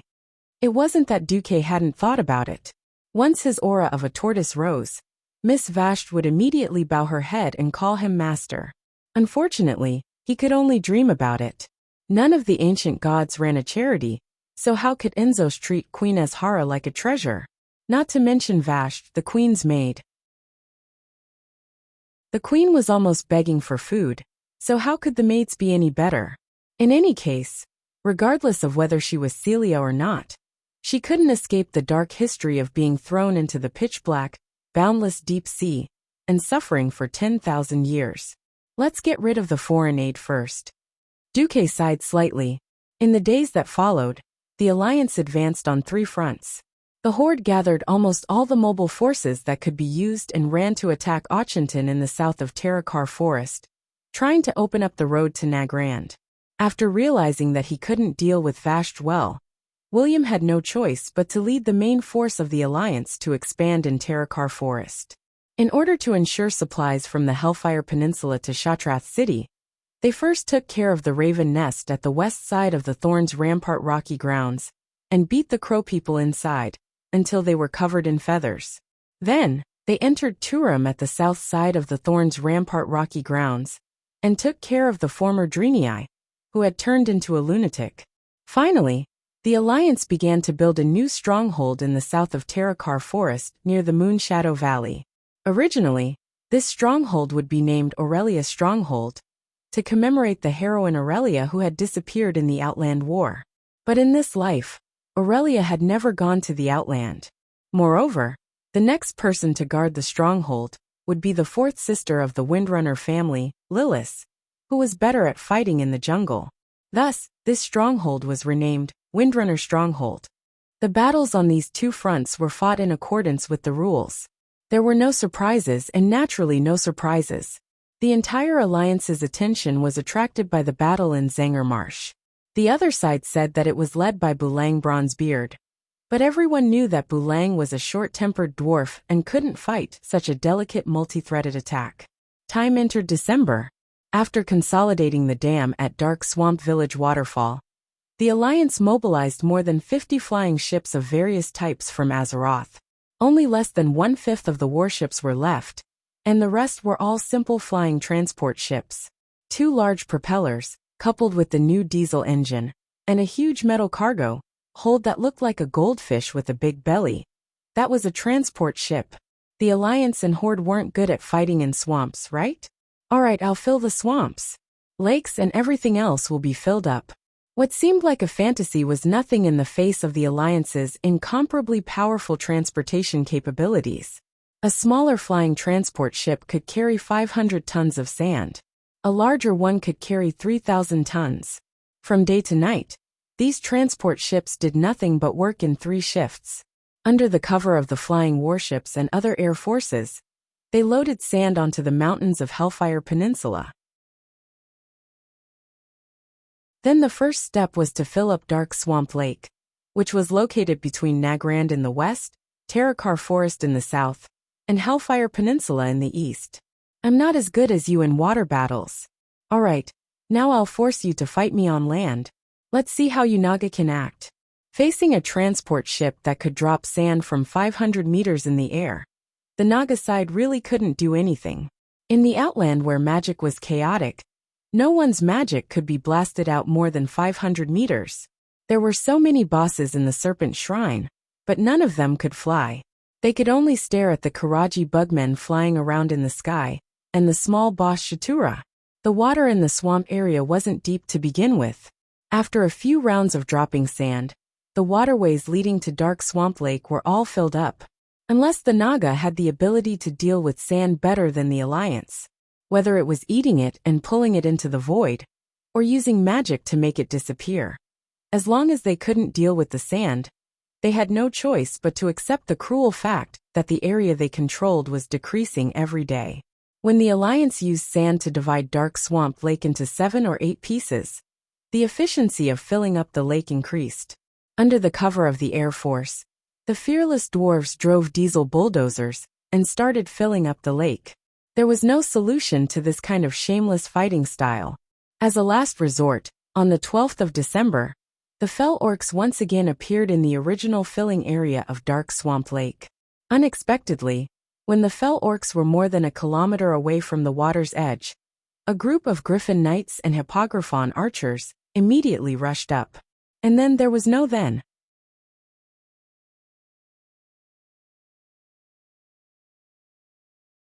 Chapter 1409. Duque's actions were obviously taking advantage of Illidan's lack of air force. This method was quite extreme, and could be said to be shameless. However, it could solve the problem that the Alliance wasn't good at water battles, and didn't have enough experts. If it was a complete nature, it would always be reclaiming land from a lake. Once there was a flood, it would be a big problem. Not Delano. As a planet whose core was already broken, and in a half-destroyed state, it was already a miracle that it could maintain air. The situation in the Outer Realms could no longer be explained by science. Since there weren't so many rules and restrictions, Duque could naturally use his imagination to create trouble. After a month, Dark Swamp Lake and its surrounding areas, which spanned nearly 100 square kilometers, had been completely filled with soil. After repeated tests by the gnome craftsmen, the ground met the requirements. However, Illidan's men did not know what was going on. On the 25th of December, nearly 100,000 Fell Orc soldiers and ogres dressed in coarse beast skins crossed the shallow waterway near the lagoon in the middle of Zanger Marsh and entered the current Dark Swamp Plains. Originally, their attack was to destroy the Alliance's lake-filling project. Who knew that along the way, the human sentry towers were all empty? As the sentry towers were constructed with reinforced concrete, even the ogres had to expend a great deal of effort to destroy the half-built sentry towers. Using a hammer to hit those sturdy little bunkers was even more of a loss. Often, even if the hammer was broken, it might not even make a hole. However, the Beastman army was still advancing forward, and their progress was unbelievably smooth. Even Kargath Bladefist, who was supervising the battle from afar, could not help but raise his eyebrows slightly. As one of the few tribal chiefs who had seen the power of the Alliance's artillery, he had no choice but to deal with the orders from above timidly. If he had a choice, he definitely wouldn't choose to attack the Alliance in such a terrain. It was a pity that Illidan wasn't here. The orders of the second-in-command of the organization, Vasht, wasn't something that he, the newly defeated Beastman leader, could resist. Although Kargatha's temperament was irascible, he still carefully divided the 100,000 Fell Orcs under his command into 5 echelons. With a loose formation that was almost equivalent to a human line of soldiers, he allowed the Fell Orcs to advance forward. To the evil Beastmen, who were still in the era of cold weapons, it could only be said that there was no other way. Of course, Concentrating troops would allow them to display their close combat prowess, but the Alliance's cannons weren't to be trifled with. In one morning, they had advanced nearly 20 kilometers. It was more like an armed parade than a march. Kargath became even more agitated.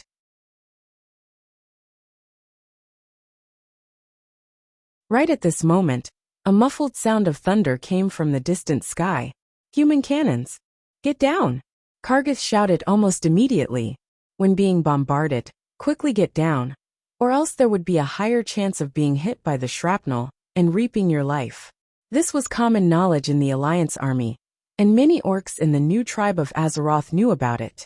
The problem was that these blockheads in Draenor didn't understand at all. Moreover, after drinking the evil demon's blood, his intelligence began to break through the lower limit. Lie down. What do you mean lie down? That cowardly warlord of his couldn't be scared, right? Ha ha. Not only the fell orcs in the distance, but even Kargath's personal guards were loudly mocking Kargath. This was the inherent thinking of the orcs, who were behind the times. Before they saw real technology and schemes, they didn't know what was scary. Perhaps they were not intelligent enough to understand this. In any case, there was only one word in their dictionary: reckless. Meanwhile, on the other side of the Black Pearl, Duque, Hoof Imriel, and Bulang looked into the distance together. Sitting on this flying warship that could barely be dismantled and transported over through the dark portal, and then reassembled into the largest flying warship, the stability was greatly improved. If it was any other ship, Duque was afraid that his hoof would vomit, and he would kneel before seeing what he wanted her to see. Hey, Mark.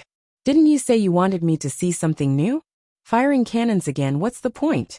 Come to think of it, I've been burying steaks so much that I want to vomit. Imriel swayed the little tail on her butt. For some reason, Duque had the urge to play with the tail. Of course he resisted. This was a taboo for the Draenei, especially the females. In response to Imriel's ridicule, Duque smiled. At this point in time, Imriel was still very inexperienced. She was practically a newbie, who hadn't even left the beginner's village. Throwing her to the front lines to fight with the orcs, even if Duque was willing, Valen would feel the pinch. He might as well send her to bury the magic net node pillars.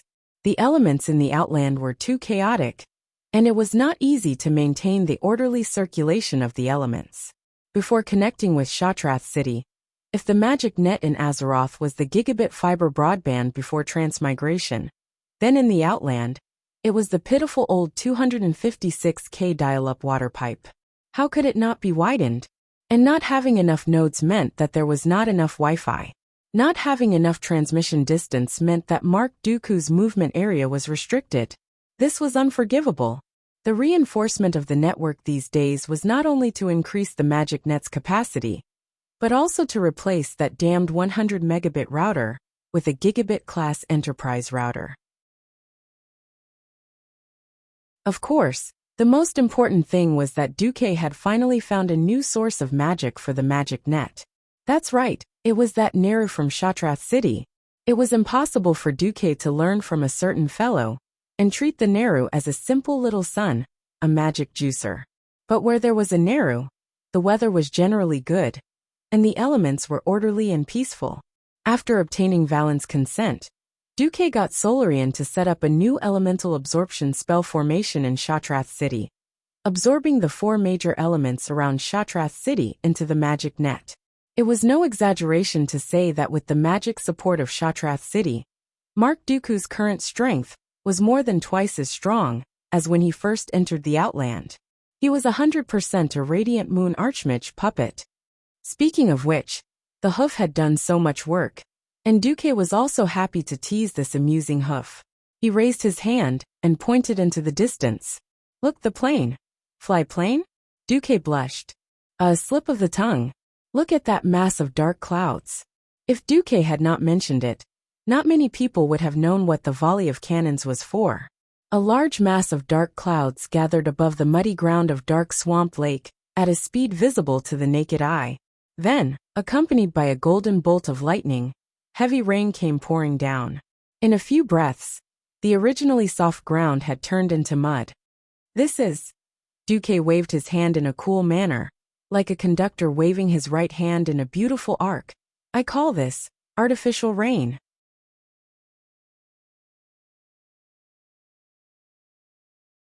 Chapter 14:10. Artificial rain. The technology of the Alliance was so advanced that they could even control rain? Regardless of what was going on, it was so high class. Hoof crossed his fingers, and his tail spun like an electric fan. His pair of bright eyes were like the starry eyes of a star chaser.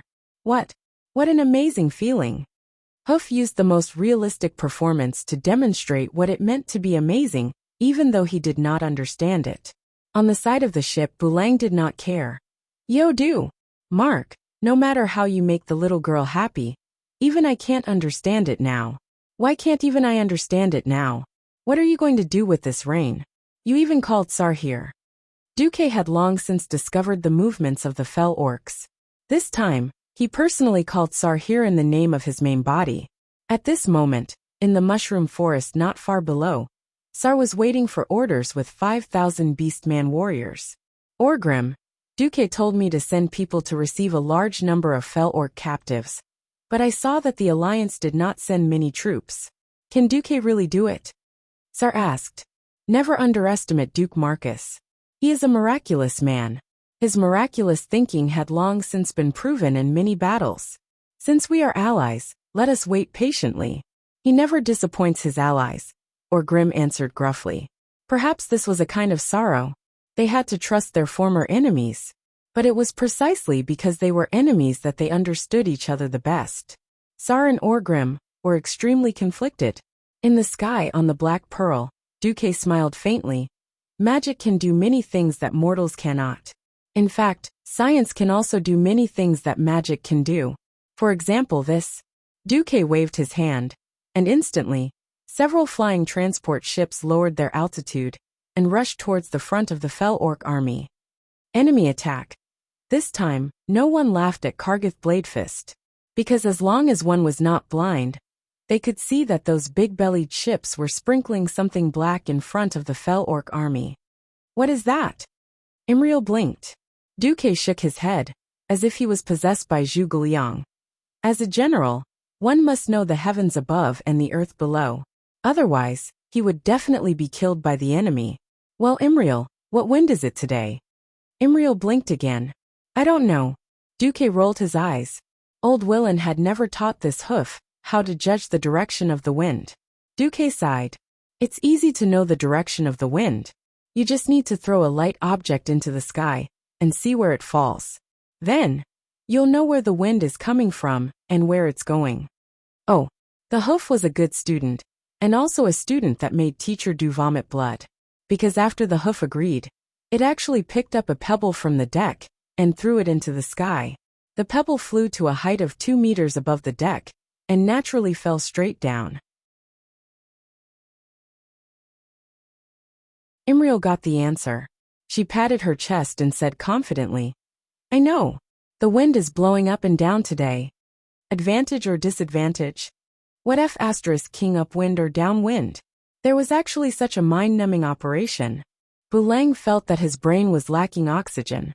Duque felt like a middle school physics teacher was being scolded by a dog over and over again. Duque stretched out his twitching hand and threw a feather into the sky. Naturally, the wind from the east blew the feather to the west. See that? That's what I call a lighter thing. Well, the sun rises from the east, and it's morning, so it's the east. Before Duque could finish, the hoof had already hit him 3 times. The pebble is not light. I think the pebble is very light. The sun in the world of Draenor rises from the west. Why can't I think of it as the left and right winds? Du vomited 3 liters of blood.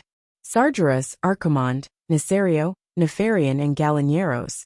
These powerful enemies that made the world tremble had never defeated Duque, but the hoof did. Damn, could it be that he had met a fake hoof, Imriel, in this life? Although Duque did not think that Imriel was retarded. Wasn't it too difficult to train a problem child? Alright. I'd rather choose to launch a suicidal charge against the Burning Legion. While he was nagging, the Alliance casually fired a few fire arrows, and immediately rolled up a terrifying 3-story, high wall of fire in the east of the entire Fell Orc army. Ho ho ho! There was no need for combustibles. The black oil residue that fell from the sky was the most terrifying flammable thing. Any fell orc who dared to rush into the wall of fire would be burned into charcoal by the fire that had just been ignited. As the transport ship continued to release oil in midair, the fire continued to spread forward along the course of the transport ship. In that moment of distraction, the sea of fire had already formed a U-shape and surrounded the fell orc army from the east, south, and north. The line of soldiers that was originally 3 kilometers wide was now compressed by the fierce fire. "Don't be afraid." Kargath tried to stabilize the fell orcs who were starting to run back. At this moment, the Alliance warships in the sky began to fire. Dozens of artillery shells landed at the forefront of the fell orc vanguard and exploded right in the middle of the 100 or so infantrymen gathered there. With a series of loud explosions, the fell orc army was instantly covered in blood and flesh. It was not just artillery fire. Even more flying ships flew above the fell orc vanguard and dropped 500-pound bombs. The artillery shells and bombs opened up a large series of craters on the ground. The stones that were blown up and the stone mushrooms, along with the green severed limbs, fell like hail on the heads of the surrounding fell orcs. For a moment, screams and groans of pain were heard.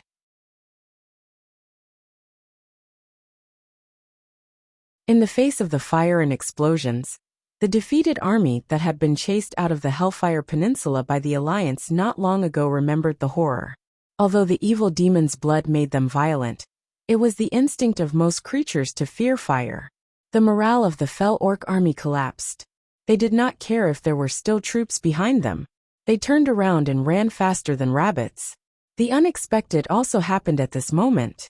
The land that had no problems when they came, and would not leave footprints when they stepped on it, had all turned into mud under the heavy rain. At this moment, it was even more terrifying than the mud.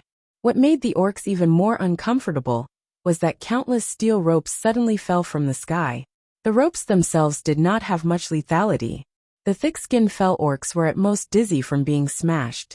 What happened next was more terrifying. Perhaps every transmigrator had this kind of experience. They put the earphone cable in their pocket, and in a few moments, it became a mess. The situation now was similar. These ropes, which were supposed to be used to fix the ship, were easily mixed with the mud and became the most terrifying capture attack. Countless fell orcs huddled in the mud that was less than 4 kilometers wide and rolled around, fighting each other. Often, when one of them got up, the rope on his leg would trip another fell orc. The scene was extremely comical. In the distance, Sar and Orgrim were simply dumbfounded. There was actually such a thing.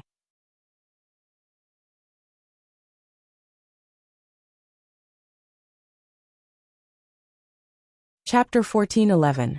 To be honest, Sar and Orgrim had a love-hate relationship with their brethren, who foolishly ran off to drink the demon's blood. If these guys could be saved, the tribe would immediately gain a strong army once the poison of the demon's blood was removed. That was over 100,000 strong young men. It was almost more than the total beastmen population of the tribe. Unfortunately, these crazy brethren were not easy to catch.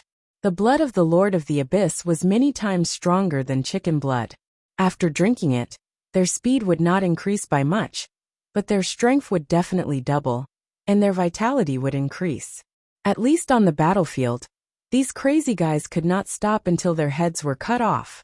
When attacking Hellfire Citadel, Sar had asked his men to wear heavy armor and tried to use blunt weapons to knock out these fell beast men. The results were terrible. Often, before the other side was knocked out, the new tribe's soldiers were knocked out first. The timid tribe's soldiers were easily killed by the other side's heavy weapons. In front of big wooden sticks that weighed dozens of kilograms, or the bones of giant beasts that were used as hammers, no heavy armor could stop them. They would still be shaken to death. The most effective way to deal with the fell beastmen was with the Alliance's heavy cannons. A single cannonball could easily knock out a bunch of fell beastmen. Of course, only the ones who were knocked out at the outermost had the chance to be captured and escape, becoming a member of the new tribe. But now, Duque had used this strange method to send a large number of beastman captives to the tribe. In Sar's eyes, every battered and exhausted fell beastman was a treasure more valuable than gold. As expected, Duque's eyes are on the entire world. Orgrim sighed. Thinking of Duque's bold words about killing the Burning Legion, Sar could not help but feel the difference between him and Duque. All right, let's attack. Wait. Seeing that Sar was about to give the order to attack, Orgrim pulled Sar back. Duque's message hasn't come yet. But it looks like there's no danger, right? Wrong. Duque is such a person. Whoever crosses the line will have to bear the consequences. Don't go out until we hear from him. Almost as soon as Orgrim's voice trailed off, a strange rustling sound came from the west. Ancestor. What's that? Looking at the colorful ghostly things that flew into the sky like countless kites, Sal opened his mouth full of fangs. A large group of snakes flew into the sky. However, these snakes all had wings. It looked like the evil god Hacker. Yes, it was a flying snake. On the flying ship, the hoof cried out in surprise. What's that? Duque narrowed his eyes. He was also very surprised.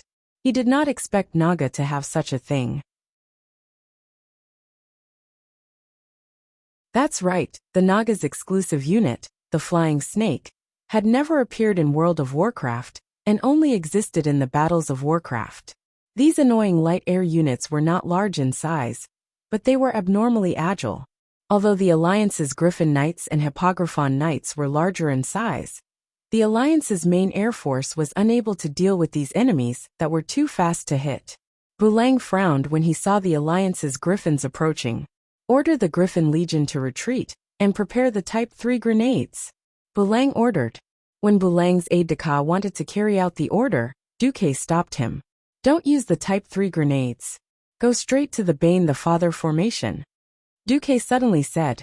Although they were surprised that Mark Dooku, a mage who had no military rank, was standing beside Brian, no one had expected that Mark Dooku would overstep his authority and change Brian's orders in such a condescending tone. The aide-de-camp puffed up his cheeks and was about to scold Mark when he heard his boss say, "Do as he says."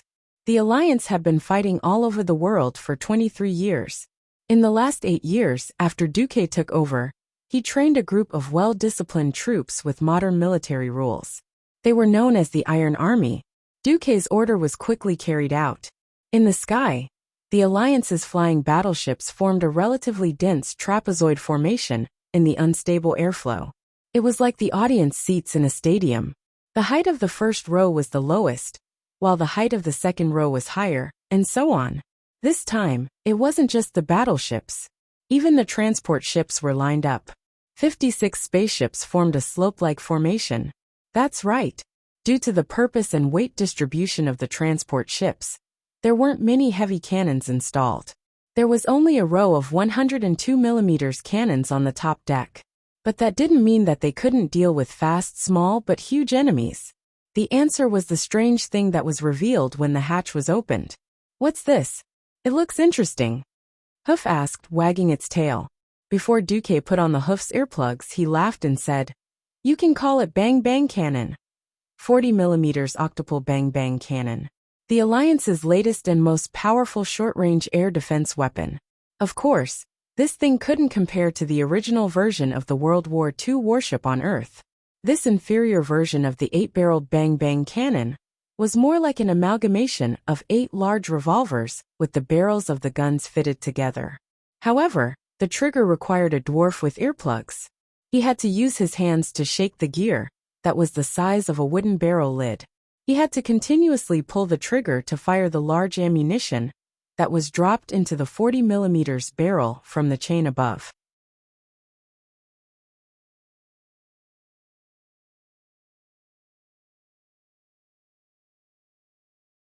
Chapter 14:12. In the sky, countless pieces of flesh and blood rained down. On the ground, the enraged fell beastmen were still venting their anger in the mud and ropes. However, anyone with a bit of insight would know that Illidan's side was bound to lose. When the flying snake card was eliminated, all of the Naga tribe's rescue efforts were destined to be futile. On top of a huge stone mushroom a few kilometers away, no one noticed that Vashti was actually watching the battle with the Alliance's standard binoculars. The uppermost pair of arms put down the binoculars, and Vashti's mouth curled into a mocking smile. Let's go. Those brainless fellows are finished. Wait. The one who spoke up was a night elf with a black robe on his lower body and a naked upper body, revealing his magic rune tattoos. His eyes were covered with a black cloth. What? Vashti's slightly furrowed brows showed her displeasure. Vashti, how dare you abandon Master's army like this? The night elf sternly rebuked Vashti. Pay attention to your identity. Leotheras. A male Naga holding a huge golden red war hammer immediately stepped forward and stood between the night elf and his master Vashti. It's you Nagas who need to pay attention to your identity. You are Master's servants. Yet you casually abandon more than 100,000 people because of your cowardice. The night elf did not budge an inch. Unexpectedly, the mocking smile on Vashti's lips became even more pronounced. Are you talking about the 100,000 idiots who only know how to eat everything that can be eaten and can't do anything else? Are they idiots with muscles for brains? You. Enough. Blind man. The one who needs to pay attention to your identity is you. You are now a direct subordinate of Lady Vashti. Before Illidan's new orders come, even if Lady Vashti wants to execute you, you shouldn't have any complaints. The male Naga's hammer landed on the top of the mushroom, causing the mushroom umbrella that was hard enough to build a house to crack.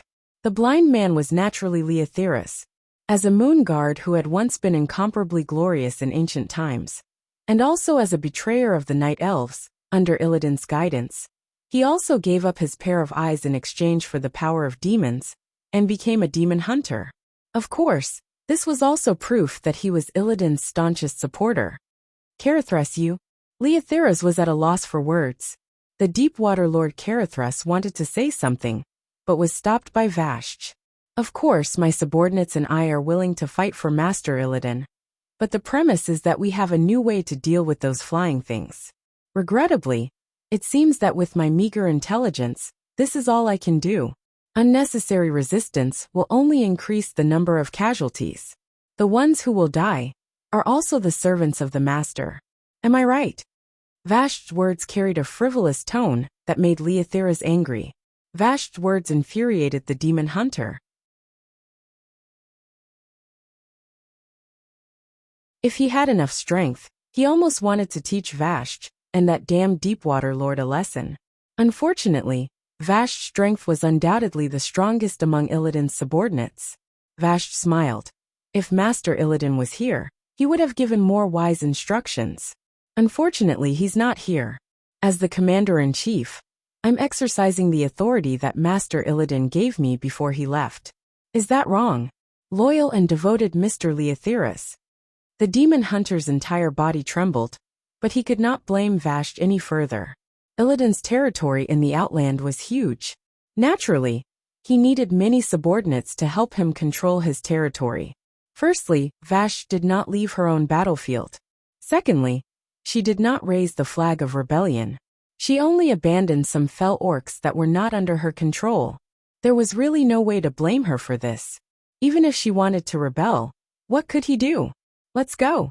Vashti took the lead and led the Deepwater Lord to the edge of the huge mushroom umbrella while swaying her snake tail.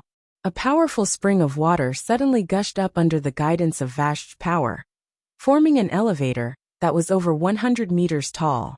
It slowly brought her and Carithras down, leaving the blind Leotheras behind. Leotheras stomped his feet and finally did a high-altitude dive. He gracefully crashed into the deep waters beside the stone mushroom and swam towards the Serpent Shrine in the middle of Zangermarsh's Serpent Shrine Lake. On the other side, on the Black Pearl, the mini detectors placed everywhere sent back images of Vashti's departure. Duque secretly heaved a sigh of relief. Vashti has left, Duque said. Oh, I thought you were going to use the last things on the transport ship. Boulang laughed. If we used them, our allies would be crying. Hee. I don't mind using them. Duque and Boulang were talking in riddles, leaving Iroh full of question marks. The last things were asphalt. The Iron Stove Fort's refinement of crude oil was not perfect.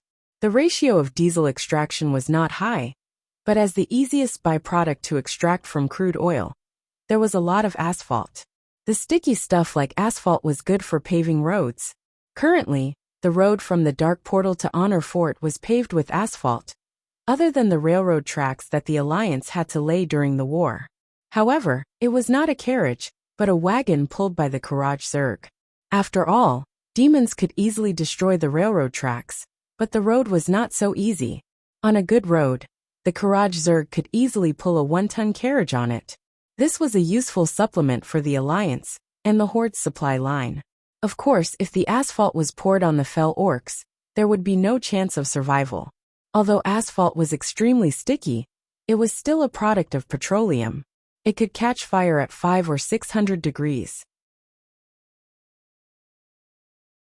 Now that the Alliance had thrown incendiary bombs in 3 directions of the fell orc army, if they were to throw asphalt on top, it would be another feast of barbecuing orcs. During the First and Second Dark Portal Wars, it was definitely something to be happy about. Now that there was no need to do this, Thrall would almost fall out with them. Fortunately, Vash chose to abandon her stupid teammate. At this time, the Horde elites hiding in the distance in the east were already impatient. Fortunately, they finally received a message from Duque. In the magic transmission mirror, Thrall saw Duque's face in Karazhan. Vash has left, the Horde can go. Phew, Thrall took a long breath. Thank you, Duque. The Horde owes the Alliance a big favor. No need to thank me. I hope to see these transformed Horde warriors on the front line against the Burning Legion. Duque smiled and nodded. Yes, do you need a small favor from the Alliance? Thrall originally wanted to say no, but he immediately changed his mind. Thank you. Thus, the Horde army saw the Alliance's flying battleships begin to drop sand on the fell orcs struggling in the mud and the messy steel cables. Thrall immediately understood. This was a place for the Horde warriors to stay. Even if he didn't want to admit it, he had to admit that today was destined to be a feast for the Horde. You're tuning in to the Li Mei's Sword of Destiny YouTube channel. We're so grateful for your support, and don't forget to subscribe to join us on this incredible journey through captivating stories. Your generosity through donations truly makes a world of difference, as it's the primary source of revenue that allows me to expand and enhance this channel for you. Thank you from the bottom of my heart for being a part of this adventure.